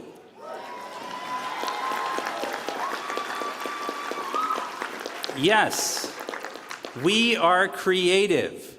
Even as we advocate for equal access in society, our commitment to take equal responsibility requires us to be creative in the moment. Sometimes these solutions are unique, and sometimes they are built upon the experience of others. When we bring that creativity to our movement, it is amplified and creates something even more powerful. However, it is not only the blind who are creative. Discrimination is also creative, and it is a significant destructive interference in our lives. Discrimination comes in many different forms, although the most persistent is low expectations. The misconception that we are destined to be limited to that one single tragic note. And while we are creative and find new ways to address discrimination, it continues to find creative ways to obscure our individual melodies. All blind people are well acquainted with the creativity of discrimination. Here are just a few real examples. A blind professional is required to go to the courthouse on a weekly basis to participate in hearings where she is considered authorized personnel. Similar to many public places, the courthouse uses different entry procedures for authorized personnel as compared to the general public. The blind person reports that every week, a kind member of the general public advises them that they are going the wrong way when they attempt to go to the employee entrance. They further report that, without fail, a friendly statement that assistance is not required is only met with a more insistent move by the Good Samaritan to help divert the blind person to the wrong entrance. While a courthouse employee will ultimately step in and advise the member of the public that the blind person knows what they are doing, consider the destructive interference of being treated like you do not belong when you are headed into an important meeting.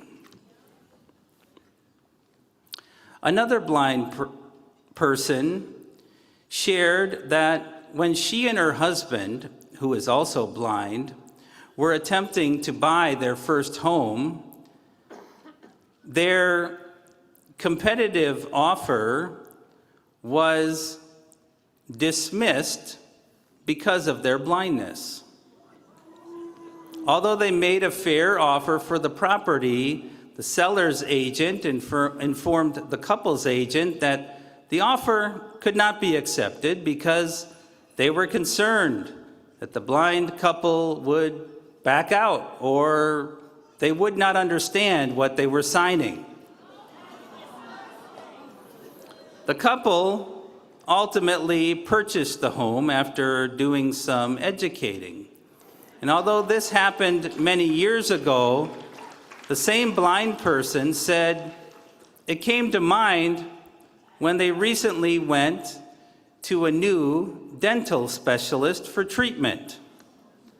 The doctor told the blind person that his manager was researching whether she could sign the treatment. They were concerned that she would not understand what she was signing. The blind person worked it out, but I am sure this added to the unpleasant experience of receiving dental treatment.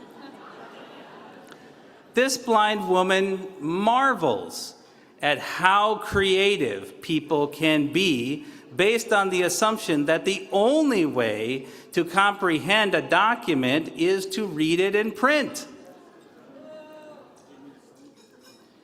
A blind mom notes that she regularly picks her son up from daycare or meets him and her husband at the playground after running errands. She reports that, without fail, as she is walking into the playground, she is greeted with, Miss, stop, you're going into a playground." She reports that the alert human is always shocked when she shares that she is there to meet her son who is playing. She tries to imagine to herself what they believe she mistook this noisy environment of children to be, if not a playground. Maybe the local daycare for competent blind parents? I will interject that many blind parents have also had the experience of overhearing people discussing their amazement about how blind people are able to physically produce children.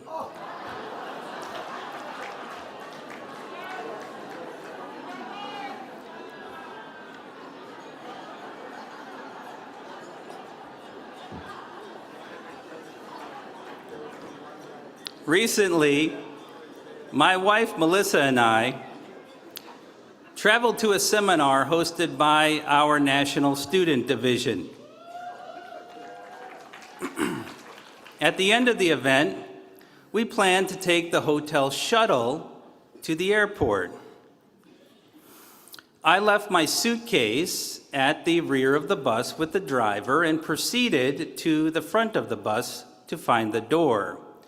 There were no people or obstacles in my path of travel. As I approached the door of the bus, the driver sprinted to me, firmly grabbed my arm, and began steering me. I kindly asked that he not grab me and confidently shared that I did not require assistance. Early in the ride, the driver asked if he could pose a question to me. Although I was tired from the weekend, I politely agreed, knowing that there could be only one subject he wanted to discuss: blindness. He then asked me why I had a problem with being grabbed. He went on to say that I was the second blind person to make that request of him on that day.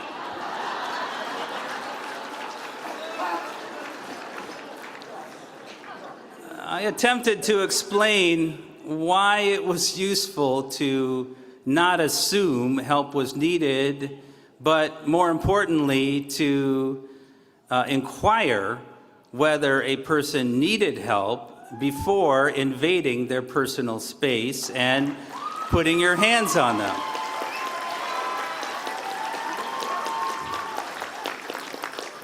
As an example, I pointed out to him that he respectfully asked me if he could take my bag rather than just grabbing it.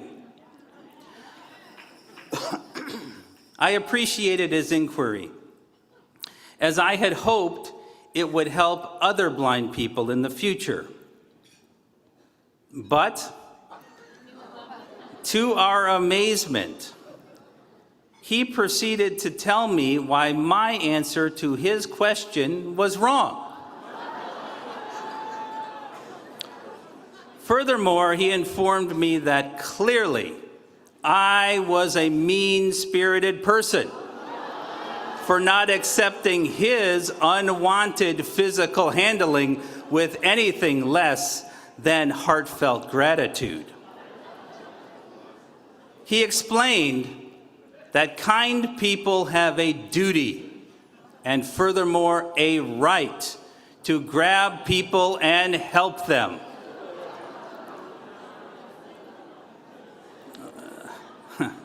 Look, having traveled on buses, trains, planes, and other forms of transportation across this country and in many others, being grabbed without notice is not new to me. And I have successfully dealt with it in a positive manner most of the time. However, this was certainly a creative approach to discrimination that I had previously never encountered. I have often been treated like a piece of luggage. But this was the first time I was treated worse than my luggage. Here is just one more example.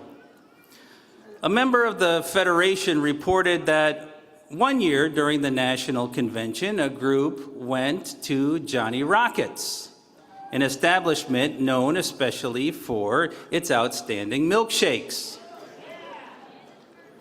The group included both blind and non-blind people. The group was promptly seated and they ordered their drinks without any concerns. When the drinks were delivered, there was a distinct difference at the table. The blind people received their drinks in styrofoam cups with lids, while the non-blind people received their drinks in tall glasses. Being Federationists, they were naturally curious, so they asked why there was a difference. The waitstaff explained that it was so that the blind people already had their to-go cups when it was time to leave.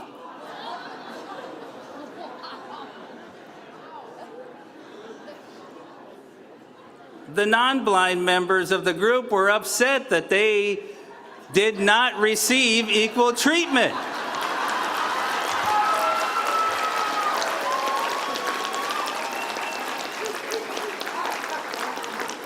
Why could they not take their cups to go?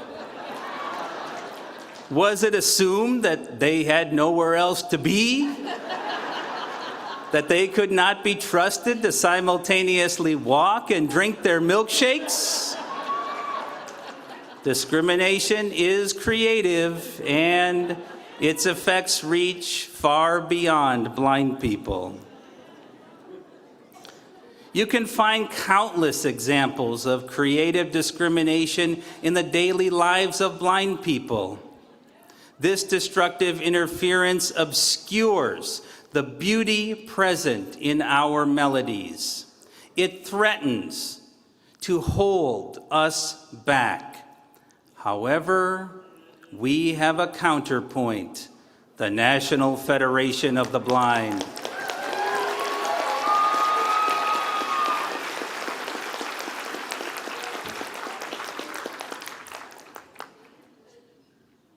A single melody can be overlooked, and noise can obscure a single voice, just as blind people can be held back by low expectations and creative discrimination. But we have organized to ensure that blind people's lives can be heard clearly. Our movement does not give blind people beauty and power. We came to the movement with these qualities, even if we have not yet fully discovered them ourselves. Our movement amplifies confidence, creates new opportunities, and raises expectations. It transforms isolated experience into shared strength. It creates a counterpoint that has limitless possibilities.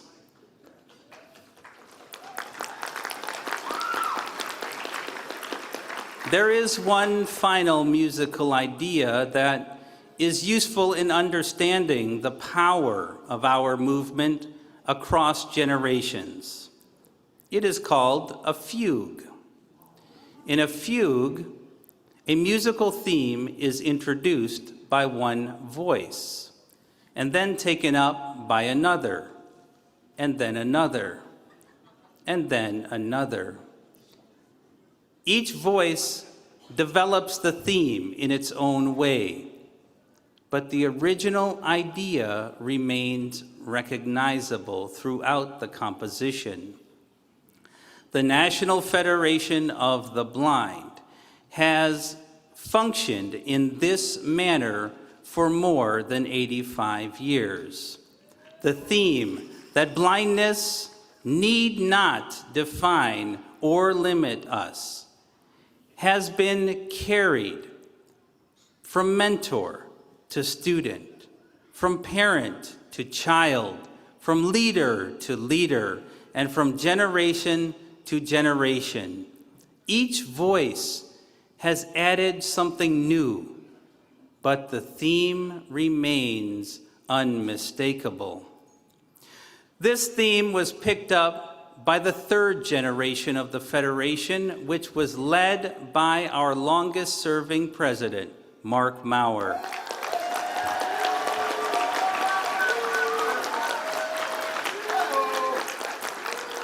During that generation, we added new programs, new services, and new approaches to amplifying the lives of blind people and eliminating destructive interference. The creative work of the organized blind movement is now with those of us in the next generation. We have the challenge and the opportunity to extend the theme further than ever before. Our success depends on adding more voices, bringing in more creative ideas, and engaging new blind people to innovate shared responses to the creative discrimination we face. Each and every blind person must believe in themselves as a creative and contribute their unique voices to our unified theme, a theme that has boldly rings out with the truth that while we are not defined by a single note, we are proud to share the tune that it is respectable to be blind. We are proud of who we are, and we are proud to contribute our unique perspectives to make the world better for everyone.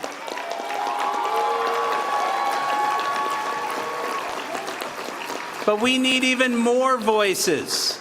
We need even more voices to drown out the noise that tries to hold us back. For 85 years, blind people have carried the theme into classrooms, workplaces, homes, legislatures, research laboratories, boardrooms, and communities across the world. In fact, we have also used it as inspiration to create songs for our movement. One voice becomes many voices.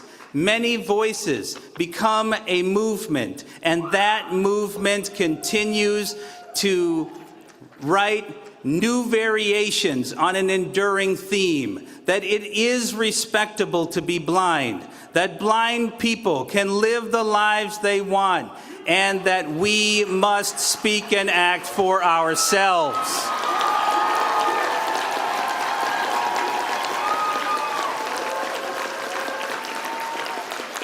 We now seek new creative ways to bring the beauty of every blind person into our movement so that our symphony cancels the destructive interference and becomes an enduring masterpiece of hope and influence the world over.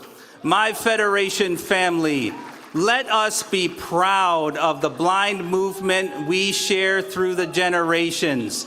Centuries of misconceptions created a destructive interference that has reduced our melodies to one single tragic note. The presumption that blindness limits us in every aspect of life. We found resonance in blind people who broke through the noise and who believed in blind people and creatively broke down barriers. We organized and created the counterpoint that has grown through the generations into an unstoppable force.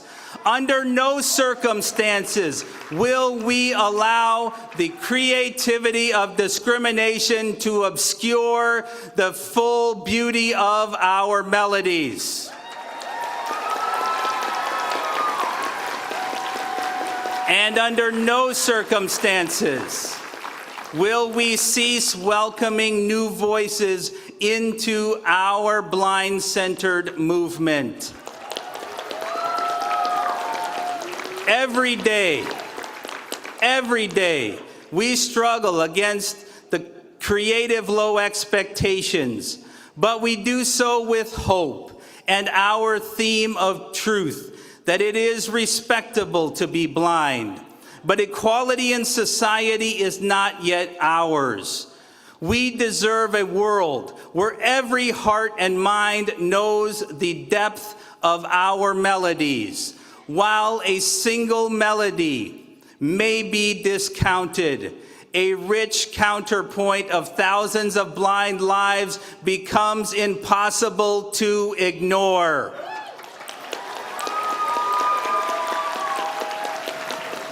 The only way we can get to that future is together, through the courage, determination, and creativity of a diverse shared movement. This is the commitment we make to one another.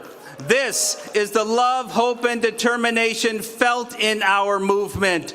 This is the bond of faith that fuels our hope for our tomorrows. Let us go together to find those blind people who have not yet discovered the power of their melodies. Let us show that we belong in the world and we make it better. Let us create a symphony of constructive interference that will amplify the spirit we share. Let us go build the National Federation of the Blind.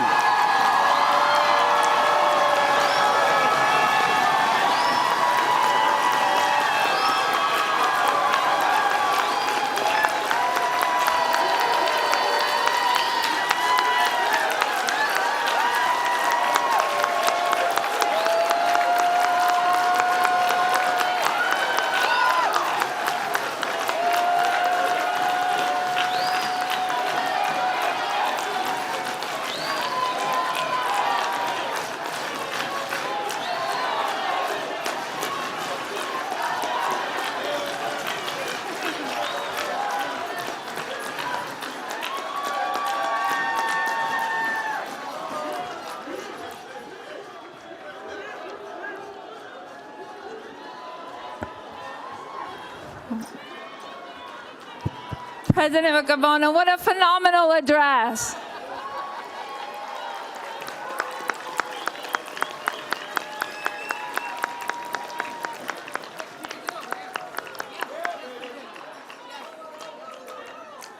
Thank you so much for that incredible address and for reminding us that we are stronger together and that our work is possible because of your leadership, your conviction, your wisdom, and your love. You remind us that progress does not just happen, it is something that we create together. You exemplify our core values and challenge us not to be satisfied with what is, but to keep working together toward what can be. The Federation has always been and will always be a living symphony, a movement of joy and resilience. Our roots are deep, our foundation strong, and our hearts are in tune. Let's give our president another round of applause.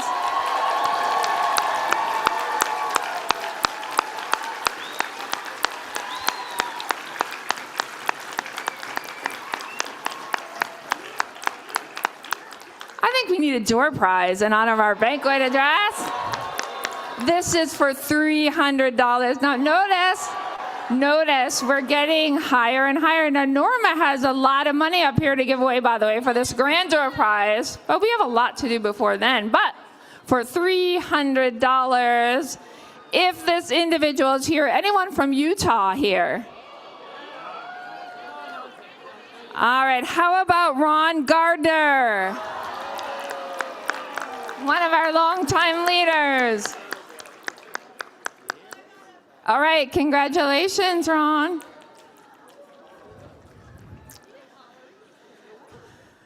I am now truly honored to introduce our next speaker. It was 1974 when he first presented his revolutionary invention, the Reading Machine for the Blind, which launched decades of collaboration.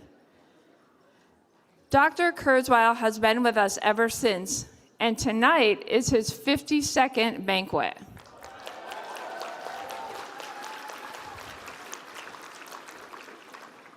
He is a world-class inventor, thinker, and futurist with a 36-year track record of accurate predictions. A leader in artificial intelligence for 63 years, he was the principal inventor of the first CCD flatbed scanner, the first OmniFont optical character recognition, the first print-to-speech reading machine for the blind, the first text-to-speech synthesizer, the first music synthesizer capable of recreating the grand piano and other orchestral instruments, and the first commercially marketed large vocabulary speech recognition software. Ray has won a Grammy, the National Medal of Technology, a place in the National Inventors Hall of Fame, and 21 honorary doctorates. His latest book, The Singularity is Nearer, debuted at number 4 on the New York Times bestseller list. He served as a director of engineering and later principal researcher and AI visionary at Google for 13 years, where he developed an AI model that conversed in natural language with 100,000 books, a landmark precursor to today's large language models. Thank you, Dr. Kurzweil, for your unparalleled support and our enduring partnership. Please welcome Dr. Ray Kurzweil.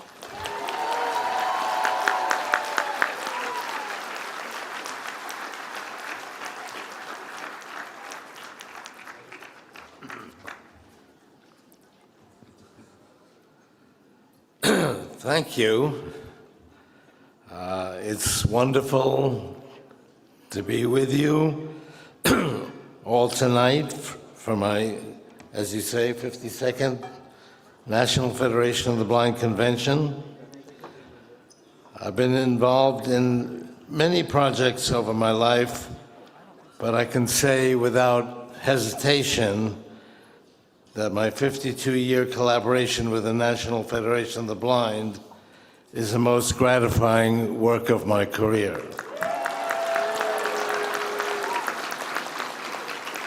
We've built a lot together, and we've seen the world change together. In Mark's speech, he used musical acoustics as metaphors, which really hits home for me. My father was a brilliant musician, composer, and conductor. He encouraged me to combine my interest in computers with music. So when I was in high school in the 1960s, I built my own computer and programmed it to write original music. My software analyzed the melodic patterns of famous composers like Bach, Chopin, Beethoven. Once it built a model of the types of patterns each composer used, it could generate completely original music in their specific styles. It was the world's first AI music composition project. And when I was 17, I went on the CBS game show, I've Got a Secret, to demonstrate it. I played a piece the computer had written on a piano. I was very concerned I'd make a mistake on that.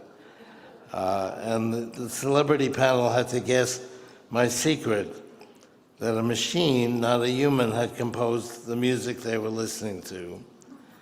Just over 10 years later, I began working with Stevie Wonder to create the first synthesizer to replicate the sounds of a grand piano and other orchestral instruments.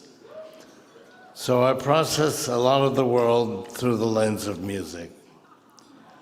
Mark said that in a counterpoint, which is the foundation of classical composition, No one gives up their own melody.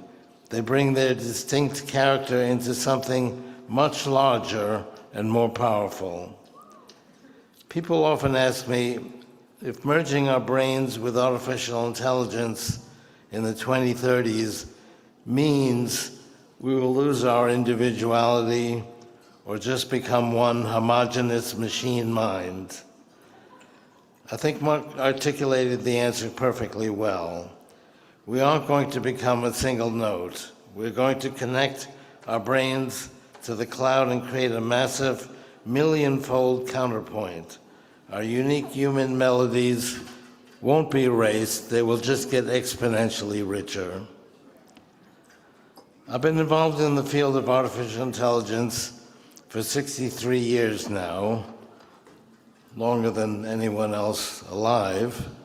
I still remember being a teenager getting access to one of the 12 computers in all of New York City during the overnight shift in a hospital in Spanish Harlem. I would feed in data and watch the front panel lights dim and glow as the machine processed the information, almost like a very slow waltz. To me, it looked like it was deep in thought, and that's when I started thinking about the similarities between computer and human intelligence. Back in 1999, I wrote a book called The Age of Spiritual Machines, and I made a prediction that caught a lot of people off guard. I said that by the year 2029, we would achieve artificial general intelligence, meaning an AI that is as intelligent and capable as the best human in every single field, combining all of these skills into one model. I didn't just guess that date, I calculated it using what I call my law of accelerating returns. Information technology progresses exponentially. If you take 30 linear steps, 1, 2, 3, 4, you get to 30. But if you take 30 exponential steps, 2, 4, 8, 16, you get to 1 billion. And that is a very unintuitive concept for the human brain, but it is the reality of computation. So that 2029 prediction caused quite a stir. Stanford University was so concerned by it that they actually convened an international conference of AI experts, several hundred people to assess my timeline. About 80% of the experts there agreed that we would eventually reach AGI, but they thought it would take 100 years. I was saying 30. Based on my ongoing research, we are now on track to reach AGI by 2029.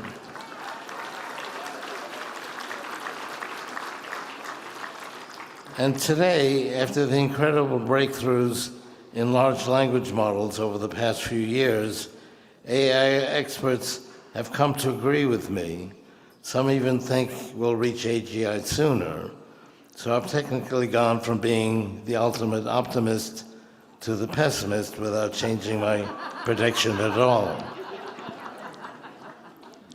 So we are now at what we call the knee of the curve, which is the point in an exponential trend where the line turns upward and advancements seem to explode out of nowhere. Just look at the systems we have today compared to barely a year ago. In just the past year, AI has now surpassed human doctors in making accurate medical diagnoses. We also now have the technology to create convincing lifelike avatars of ourselves, which I've just done. My avatar's name is Ray, spelled with an I, R-A-I. I'm Ray, R-A-Y. So he looks and sounds just like me, and he knows basically everything I know and understands how I think, which means he can explore any topic in the world from my perspective and then let me know what I think about it, which is actually quite convenient. So I asked Ray, spelled with an I, what the benefits of AI will be for people who are blind, visually impaired, and all people. And he replied with this. And he was asked this afternoon, and this is a recreation of what he said. Quote, "Hello to my friends at the National Federation of the Blind. Ray with a Y and I share the exact same memory of how this incredible partnership started over 50 years ago with the reading machine. But what comes next is exponentially more profound for everyone.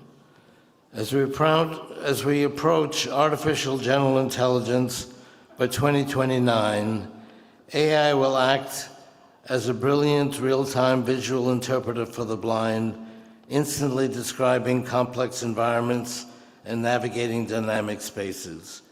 But the ultimate breakthrough arrives in the 2030s for all of humanity. By connecting our neocortex directly to the cloud via nanobots, we will bypass biological limitations entirely. For the blind, we will stream rich, multidimensional spatial information directly into the brain. For everyone, we will expand our intelligence a millionfold, unlocking new levels of creativity to solve our greatest global challenges. AI isn't going to replace our unique human melodies. It's going to give all of us an entirely new instrument to play in the grand counterpoint of human experience." Ray with an I also goes on to say the following: "I'm so deeply grateful for the 52 years we've shared, and I cannot wait to hear the incredible music we're going to make together next. Thank you."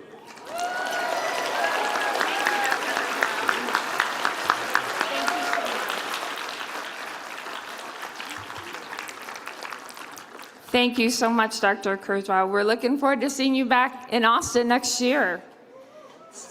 Let's have a door prize in honor of our wonderful partnership. This is for another $300. And is anyone here from Massachusetts?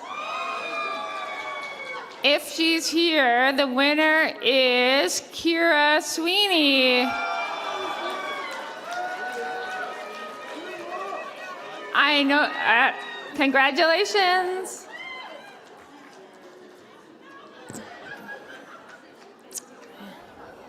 It is now my honor to make a very special presentation. Named after our founder, Dr. Jacobus Tenbrook, our next award celebrates individuals whose lives reflect the principles upon which our movement was built: equality, opportunity, self-determination, and a steadfast and unwavering belief in the capacity of blind people. First given in 1976, the Jacobus Tenbrook Award is the highest honor the National Federation of the Blind can bestow. It is not given simply because someone has served for many years or held impressive titles or achieved professional success. It recognizes a lifetime devoted to service and to building the National Federation of the Blind at every level. Each recipient has left our organization stronger than they found it. They have challenged low expectations, opened doors that once seemed permanently closed, and motivated others to dream bigger than they thought possible. And most importantly, they have done so not for recognition or acclaim, but because they believe deeply in our collective mission. Tonight, we honor someone whose impact reaches far beyond any single office, division, committee, or accomplishment. Their influence can be found in conversations that spark new ideas, in interactions that became lifelong friendships, in young leaders who found confidence because this individual believed in them before they could believe in themselves. This is someone who understands that leadership is not just about standing at the front of the room. It's also about bringing others along. It is about recognizing potential where others might see uncertainty. It is about knowing the future of our movement depends not on one voice, but on helping many voices be heard. Our honoree has spent decades helping build the National Federation of the Blind in several states through creativity, determination, and an extraordinary ability to connect with people. Whether working behind the scenes or speaking from the stage, this person has consistently reminded us that our greatest strength has always been each other. This person's career has reflected the very ideals we celebrate as Federationists. Our honoree has been a pioneer in employment and entrepreneurial initiatives, accessibility, communications, and public education. The recipient has helped employers, business leaders, and individuals understand that blindness does not diminish talent, intelligence, or the ability to succeed. This person is also one of our movement's greatest storytellers. Anyone who has spent time with our award recipient knows that this individual has a remarkable ability to blend wisdom with humor and can make us laugh while at the same time making us think deeply, and can tell a story that entertains yet somehow leaves us with a deeper understanding of ourselves and our movement. And this person's voice is unmistakable. Whether in a quiet conversation or in a crowd, it is known far and wide. But perhaps this individual's greatest contribution cannot be measured by projects completed or positions held. It is measured in people. Across this room and throughout our Federation family, there are countless individuals whose lives change because he took the time to make a phone call, offer encouragement, provide an introduction, ask a thoughtful question, or simply believe. Many of today's leaders first discovered their own potential because he saw it first, before they did. That is a gift. Great organizations endure because each generation invests in the next. Our honoree has done exactly that throughout his life. He has mentored emerging leaders, encouraged innovation, championed out-of-the-box ideas, and lovingly welcomed new members, and helped ensure that the National Federation of the Blind continues to grow stronger with every year. And in fact, many of us will think of him when we hear a certain tune.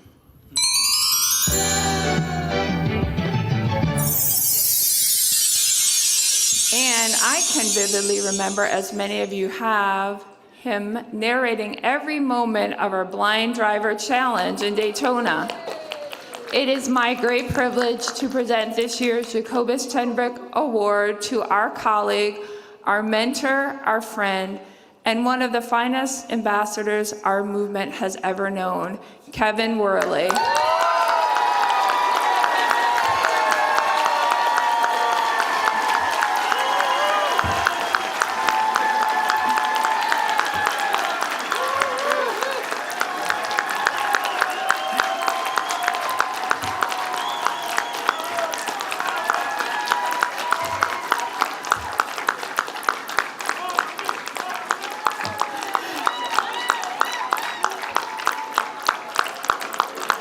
Kevin has held leadership positions in many states, including Texas, Missouri, and Colorado. In fact, I understand that he got his start right here in Texas, mentored by our very own Glenn Crosby. As a founding member of the National Association of Blind Merchants, he has cultivated connections and motivated others to pursue their dreams of entrepreneurship. Kevin is a master networker and an unparalleled fundraiser. Kevin's influence extends well beyond the Federation. Through his professional work, his advocacy, and countless presentations, Kevin has challenged misconceptions about blindness wherever they exist, and shown businesses, legislators, and members of Congress what blind people can accomplish. And when low expectations are replaced with opportunity, nothing is impossible. In divisions and affiliates and chapters, Kevin has given lovingly and freely to lift up others. Whether marching for independence or taking time to have a one-on-one conversation, Kevin is all about transforming lives through our philosophy. Yet, for all Kevin has achieved, those who know him best rarely begin by talking about his titles. Instead, they talk about his generosity, his heart, his curiosity, his great sense of humor, his drive, his infectious enthusiasm, his ability to talk about anything, his ability to make every person feel important. They talk about a man who builds friendships that last a lifetime and shows through actions and words that it's our relationships that matter most. Kevin, your dedication has strengthened this organization. Your leadership has inspired generations. Your friendship has enriched our lives. Your unwavering belief in the potential of blind people has helped shape the future of our movement.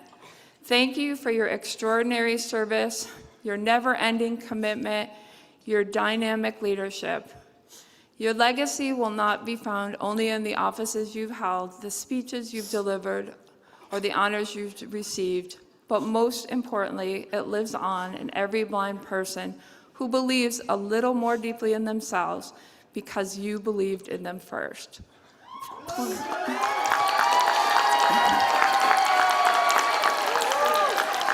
Please join me in congratulating the recipient of our 2026 Jacobus Tenbrook Award, Kevin Worley.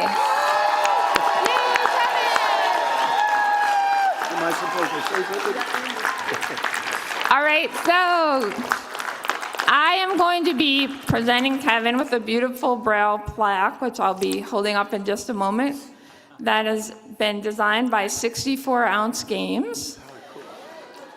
It has our NFB logo, and it says on it, Jacobus Tenbrook Award presented to Kevin Worley for your dedication, sacrifice, and commitment on behalf of the blind of this nation.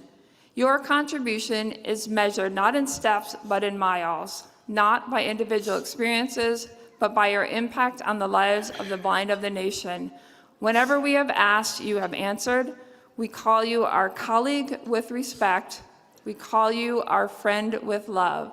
July 8th, 2026, and congratulations, Kevin.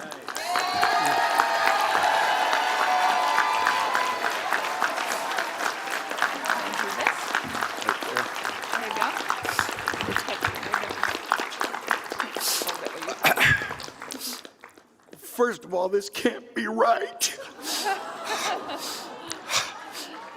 I want to, first of all, my first convention was 1983, and I heard Dr. Jernigan speak, and it changed my life. And I showed up from Austin, just hippie dude. You know, us hippies, we used to run the place before the corporations took over. We still keep it weird, but I was very weird. The Texas folk sent me, Glenn Crosby and Tommy Craig and Jeff and those guys. They gave me $50 and put me on a bus and made me room with 6 other people. Thank you very much. Yeah, there was only 6. One couldn't make it, yeah. First of all, what another brilliant speech President Riccobono was. I just loved it. I loved it. Let me also apologize. My first convention, national convention, I showed up. I didn't have it. I was a poor hippie kid. I only went to the convention to meet girls, and I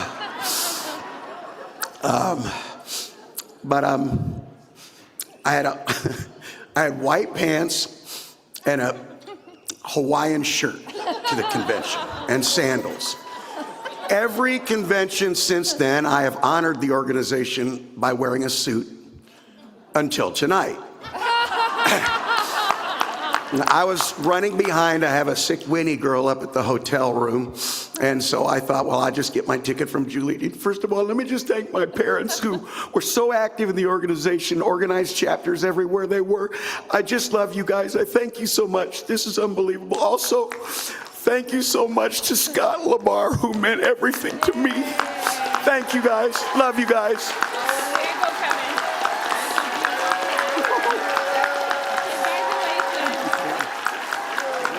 Silly. Thank you. That was a little silly. Oh my. Thanks, Doctor. Congratulations, Kevin. Let's have another round of applause.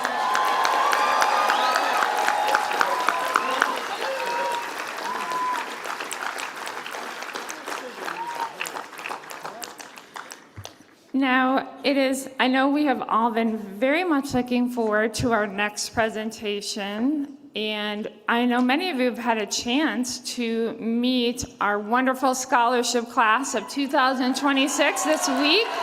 They have been very busy around the convention, and so now I would like to introduce an incredible leader in her own right, President of our National Organization of Blind Educators and Chair of our Scholarship Committee, leader in the National Federation of the Blind of New York, and an incredible friend. Here's Kate Mendez.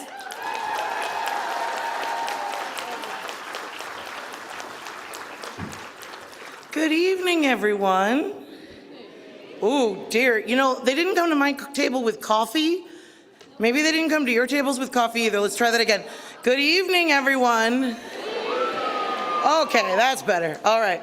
Now, because we are here in Texas, Pam, I am so sorry, but I have to make a teeny tiny correction. I am the first vice president of the Educators Division. I stepped down last year in favor of a Texan, which is why I got to be super careful to set the record straight. So, Laura Sowell, I promise I'm not stealing your job back. No, that's okay. I don't want Texas to get mad at me. All right. So, you guys excited to see these scholarship finalists? All right. You're probably not as excited as they are to be getting to the end of this scholarship week. How many people in the room have been a scholarship finalist in the past? So you know that there is a minimum of sleep and a maximum of running around. A minimum of alone time and a maximum of mentorship, all right? A minimum of loneliness and a maximum of friendship building and network building. But it is a long, busy week, and I'm really excited to introduce them to you. They have made it through, and I'm gonna be thrilled to introduce the scholarship class of 2026. I'm going to invite them on stage. Last name, first name, home state, school state, vocational goal. My brain keeps misfiring, wanting to say vacational goal. I'm a teacher, for those of you who hadn't figured it out, and my brain is definitely headed in one direction tonight, but no. And then once they are up here, they're going to be assembled behind me in two lines. As they mount the steps, they're going to be shaking the hands of Dr. Maurer, Dr. Kurzweil, and President Riccobono. They'll also be receiving a bag with a plaque from the Kurzweil Foundation. And in that same box with that plaque is the first installment of their scholarships. They have made it. They are now officially scholarship winners. Here we go. Okay. Doug Allen. Oh, wait, because I know that's going to happen if I don't say this now. Okay, we're going to pretend we're in my elementary school classroom. Everybody sit on your hands. Okay. All right, we'll do clapping at the end. I know that's really, really, really hard. Okay, here we go. Doug Allen, Colorado, teacher of blind and low vision students. Uh-oh, you got to come back to elementary school. Okay, here we go. Heriberto Arreola Ortiz, California, Business and Educational Development. Allison Barger, Kentucky, Counseling. Kyler Brown, California, Tennessee, Athletic Inclusion and Accessibility. Natalie Charbonneau, Washington, Oregon, marine mammal scientist. And before I move on, I want to just tell you all that Natalie is the first of 4, count them, 4 Ten Brook Fellows. Okay. For those, is there anyone in the room who does not know what a Ten Brook Fellow is? Okay, everybody off to my right. Let me school you. Here we go. Okay, so you guys just heard from Pam who Dr. Jacobus Ten Brook was and why he was so important to our movement. So scholarship finalists who have contributed to the organization significantly after receiving their first NFB scholarship will be designated and honored with the title of Ten Brook Fellow when they win their second. So Natalie won in the with the class of 2020. For those of you who might have amnesia, that was a remote convention. She's our first Ten Brook, but not the last. Here we go.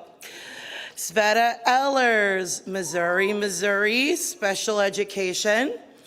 Nancy Gideon, Indiana, immigration and disability rights attorney. Okay. Lucas Grease, Nebraska. Uh-oh. She says she didn't clap. All right. Finance, business, or law. Jen Hahn, Washington, Maryland. Nursing management. Marissa Helms, Kentucky, law. Andrea Hernandez, Texas, disability rights attorney. Laquan Johnson, New York, Virginia, higher education disability services coordinator. Bryson Jones, Arkansas, Louisiana, O&M instructor. Amelia Lang, Washington, Massachusetts, chemist. Second Ten Brook, here we go. Zachary Ledford, Utah. Exercise science, kinesiology. Bennett Lehman, Wisconsin. Cybersecurity. Christopher Morgan, Georgia. Okay, well, we all know where Georgia's sitting. District of Columbia, finance or statistics. Okay. Stormy Odom, Virginia, English and history teacher. Nick Oliver, Texas, Colorado, software engineer. Next Ten Brook, you ready? Joshua Olukani, Georgia, District of Columbia, financial advisor. While they're getting assembled behind me, I'm delighted to report it is not cold up here. If you were in the board meeting the other day, you heard me communing with the penguins. It is definitely not cold up here tonight. Okay. Ozonyali, Maryland, Delaware, clinical and forensic psychologist. All right.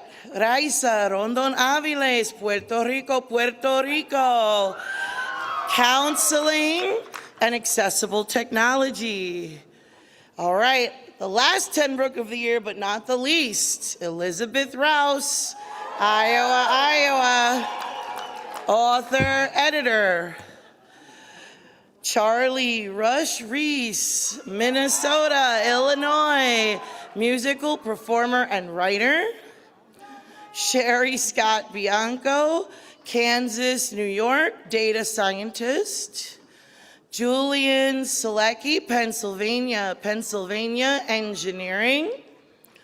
Mohammed Suhaib, Texas, special education, research, and policy.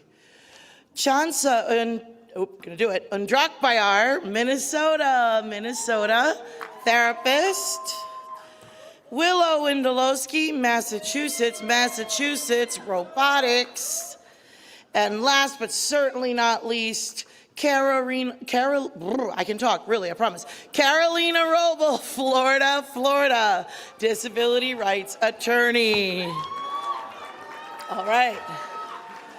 So, one big all-together Federation welcome for the scholarship winners of 2026.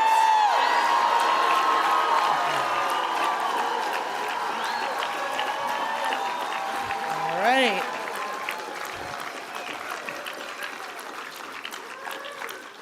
Okay. So, as you know, our organization, our scholarship program is funded by a whole bunch of generous donors. You saw us thank them in the video that was played earlier. If you couldn't hear it well, it will be available on YouTube. It always is. So the way we do these is that I will begin with the scholarships that are funded by the National Federation of the Blind. You know who that is? That's right. And then I will move on to the scholarships that are funded by other donors. And we will culminate, of course, with the scholarship in honor of who? Dr. Kenneth Jernigan. All right. So, those of you who like to do scholarship math, get your Braille display or your calculator ready. All right, here we go. Abacus, I heard down here. Okay. All right. So our NFB, National Federation of the Blind Scholarships this year go to, and I am going to ask you to hold your applause till I get through these. Heriberto Arreola Ortiz, California. Kyler Brown, California, Tennessee. Lucas Grease, Nebraska. Jen Han, Washington, Maryland. I got a little special note to stick in right before this next one. This next National Federation of the Blind Scholarship winner is actually having a birthday. So happy birthday and happy scholarship to Andrea Hernandez, Texas. Bennett Lehman, Wisconsin. Christopher Morgan, Georgia, DC. Sherry Scott Bianco, Kansas, New York.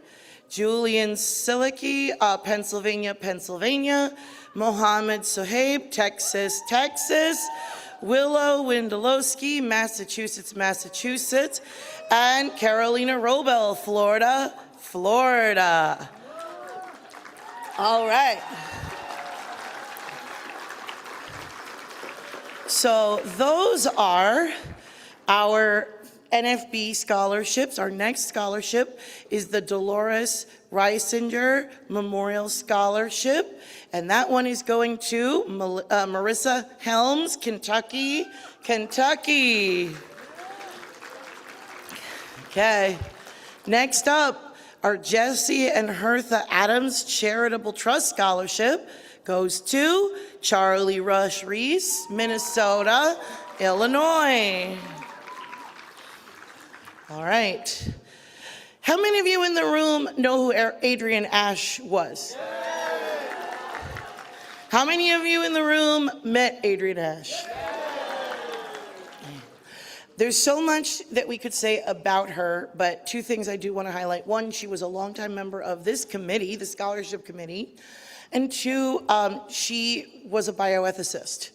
And the last address I remember her making for the Federation was at the convention that took place right before her passing, and it was called The Right to Live in the World. If you haven't had a chance to go read it, things in the world right now might make you want to go read it. Reading, a teacher's giving you homework. All right. Our Adrian Ash Memorial Scholarship goes to Laquan Johnson, New York, Virginia.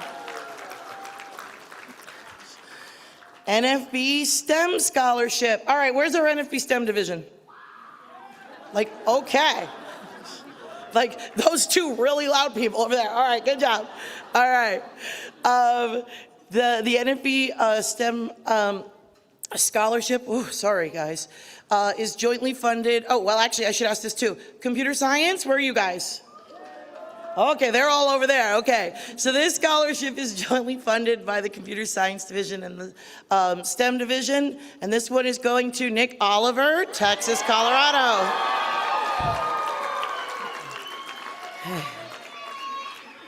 Mimi and Marvin Sandler Scholarship is going to Bryson Jones, Arkansas, Louisiana. Okay. Now this year we have 3 Charles and Melva T. Owen Memorial Scholarships.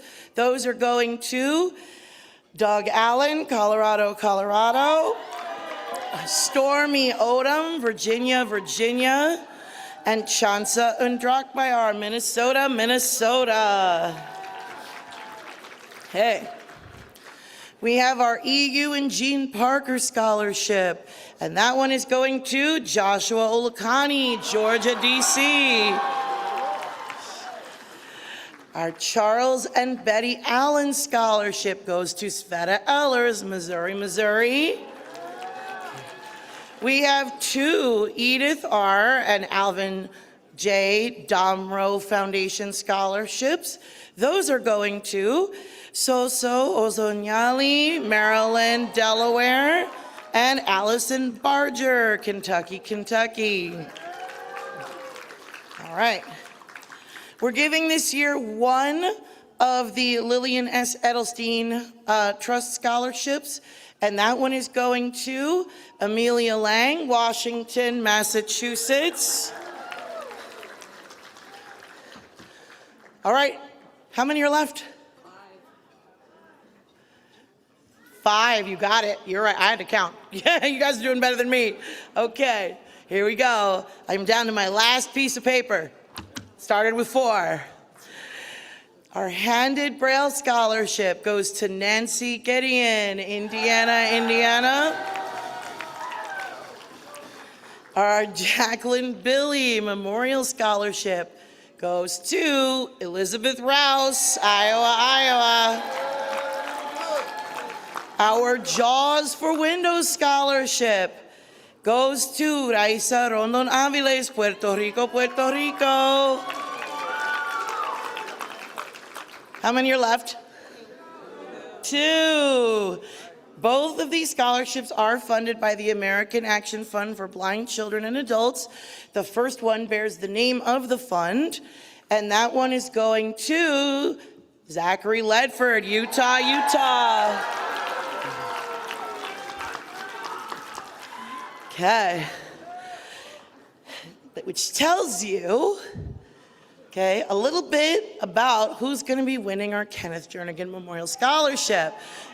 Now, I want to take a minute and talk a little bit about this scholarship and the weight that it carries.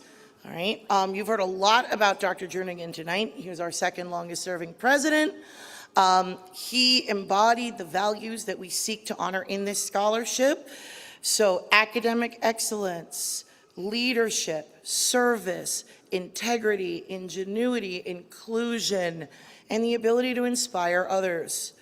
This year's Kenneth Jernigan Memorial Scholarship winner is a Tenbrook, and since her unorthodox introduction to the Federation in 2020, she has come to serve on her affiliate board. She's a chapter president, and with the help of the Federation, she helped the the Oregon State University get their act together when it came to accessibility so that she could pursue her dream of becoming a marine biologist. Ladies and gentlemen, for whatever she would like to say, I present to you the 2026 Kenneth Jernigan Memorial Scholarship winner, Natalie Charbonneau, Washington, Oregon. You got the mic? Okay. No, I don't. In front? Okay. Got it. Hello. I'm extremely honored and slightly terrified. But I want to say a huge thank you to the scholarship committee, a huge thank you to the finalists. I have learned so much from you all, and this being my first in-person national convention. Thank you to everybody. Sorry to everybody who I've tripped and run over and all those good things.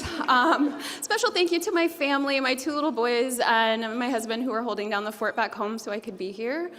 And I want to tell you a quick story. Kate said I had 5 minutes, so I'm going to use them. So I went blind when I was 8 years old, and like many children, I loved animals. I wanted to grow up and do something with animals, and repeatedly I was told that I couldn't do that because I was blind.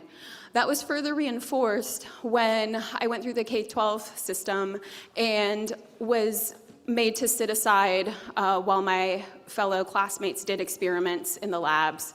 And even though I was great at science, I wasn't allowed these opportunities. I went to college, and I remember taking an anatomy and physiology course, and I got a C in it. And I was expected to learn all of these visual systems, like the skeletal system and the muscular system and all of those good things, with a book on tape. That's how old I am. And I obviously didn't do well. And so then I started thinking to myself, maybe science wasn't for me. So fast forward, I took a different route, and I worked in higher ed disability services, and I started going to these conferences. And I started learning about all of this technology that allowed blind students to be successful in STEM. And I started thinking, well, why not? It was something I wanted to do. Maybe I could do it. And so my husband, who was also kind of chasing an educational dream, we went back to school and we started over. And 4 years later, I celebrated my husband's graduation, and I simultaneously mourned the loss of mine because I was so far behind because of the lack of accommodations that I had received. I was not going to graduate, not even close. And this happened in 2022, 2 years after I had won the virtual scholarship in 2020. And we moved up to Washington, and I started wondering what to do with my life. Maybe I would go back to rehab counseling. You know, maybe that was the path for me. Maybe I shouldn't do science after all. But in 2020, shortly after that virtual convention, one of my mentors, you might know him, his name is Jim Marks, sent me a text. And I cannot honestly remember what that text was, but I remember that it resounded with me, and it resonated with me.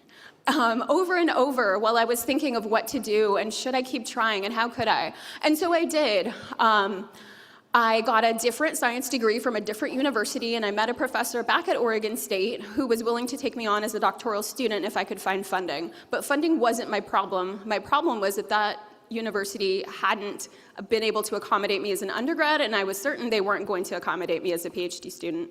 So when I learned that the NFB was going to help bring forward some systemic change at that particular university, I had hope again.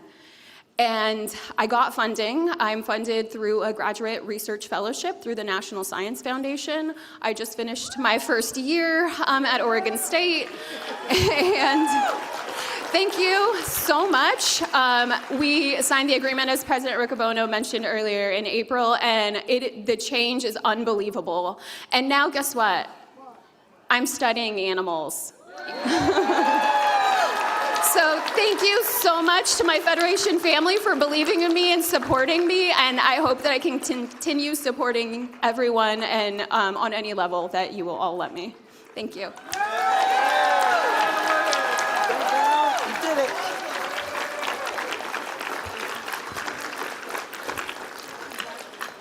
All right, I know the coffee didn't come, although maybe it did while I was up here. Is there coffee?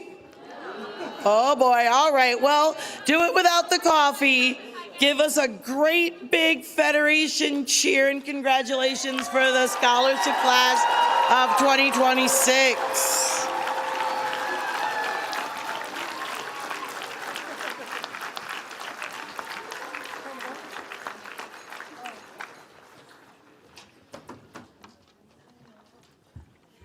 Thank you so much, Kate. And let's give Kate a round of applause for excellent work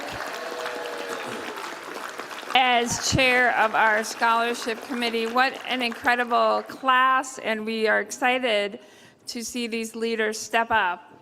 Now let's have a door prize. We just have a couple left before our big door prize, and Norma's really excited about this big door prize. So this door prize, in honor of our scholarship winners, is for $400, and it is for, if she's here, Debbie McCraven from Texas. I don't think she's here, because if I won $400, I'd be screaming. All right, Debbie McCraven, one more chance. All right, how about, another person from Texas, if they're here. Zachary Jolly.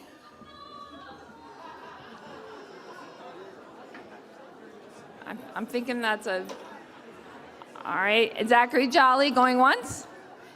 Anyone from Texas still here? Okay, well, sorry, this person is from Maryland. How about Mike Goss from Maryland?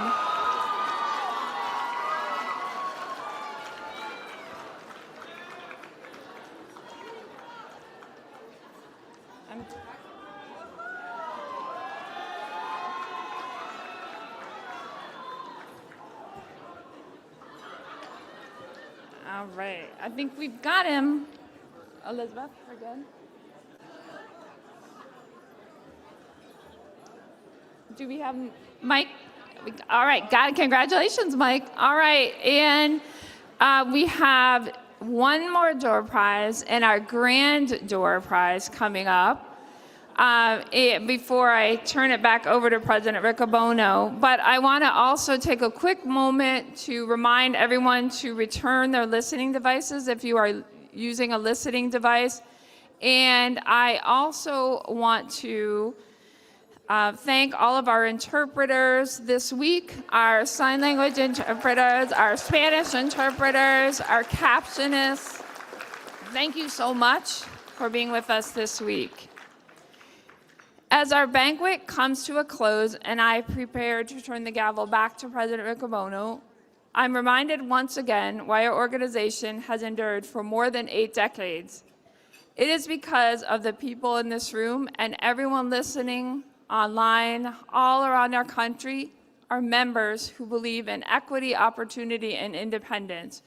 We came here from all around the world, and tomorrow we will head home carrying new ideas, renewed determination, and a shared commitment to build the future that we know is possible.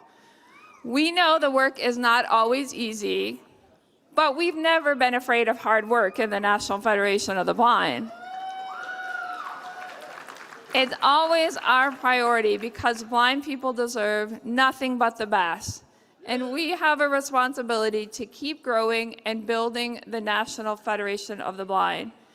It has been an honor to share this evening with you. And I want to draw our 2 door prizes. One is for $500. If this lucky person might be here, they're from Texas. We've got a lot of Texans here, Norma. And Erica Kress. Is Erica Kress here? Okay, how about another Texan, Karen Thomas? Karen Thomas? All right, anyone, Karen Thomas? How about from Georgia? Oh, you have? Nope, okay. How about from Georgia? Julie McBride.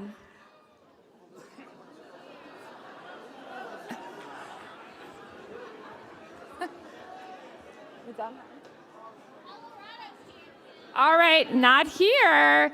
Oh, I bet I know this person is here. Amelia Lang from Washington, one of our scholarship winners. Congratulations, Amelia. Okay, now, all right, anyone want to guess? Do you think this prize is more than 1,000? More than 1,500? More than 2,000? You are correct. It is $2,026. And if this person is here, guess what? They're from Texas. That leaves me out. All right. How about Willie Barber? Oh, it sounds like Willie. Sorry, Willie. All right. Wait, we got him? Is Willie here? All right, congratulations, Willie. All right, it is now my honor to turn the gavel back over to President Riccobono. All right. There you go, sir. Thank you, thank you, thank you. Great job.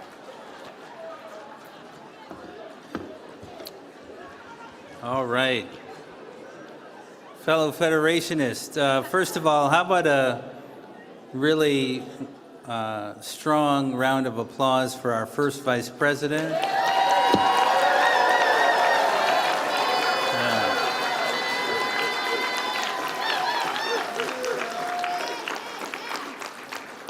Yeah.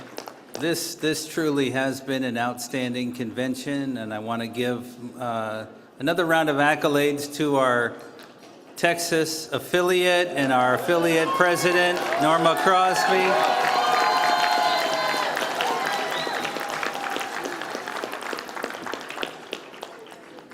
Before we close, we have a couple of things to do, and one of them is to say, I would ask each and every one of you to hold what we've shared this week close. You know, it'll be easier for some maybe to get home and think, yeah, I increased my PAC plan, but maybe I didn't mean to do that. We need you to continue to mean it. A lot of generosity has come in this convention. That's going to make a huge difference. But it has to be more than 1 week a year. It has to be 52 weeks a year. Now, I know for me, the inspiration of this week will definitely carry me until July of next year. I hope it's true for you too. But there is work ahead. There is work ahead. And so when we get to those moments, I want you to draw on the strength of the bonds that we share. And don't forget to reach out to people in this room or across the nation, because you're not alone. We're in this together. Don't forget, we're in this together. Yeah. Now, we've celebrated various things. By the way, thank you for the group off to the left that did attempt to sing Row Your Boat after the banquet speech. I wondered who was going to do that.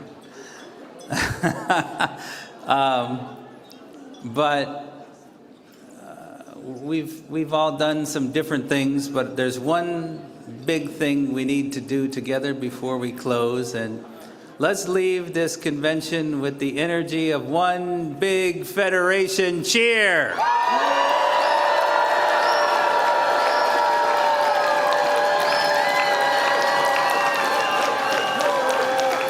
The 2026 Convention of the National Federation of the Blind is now adjourned.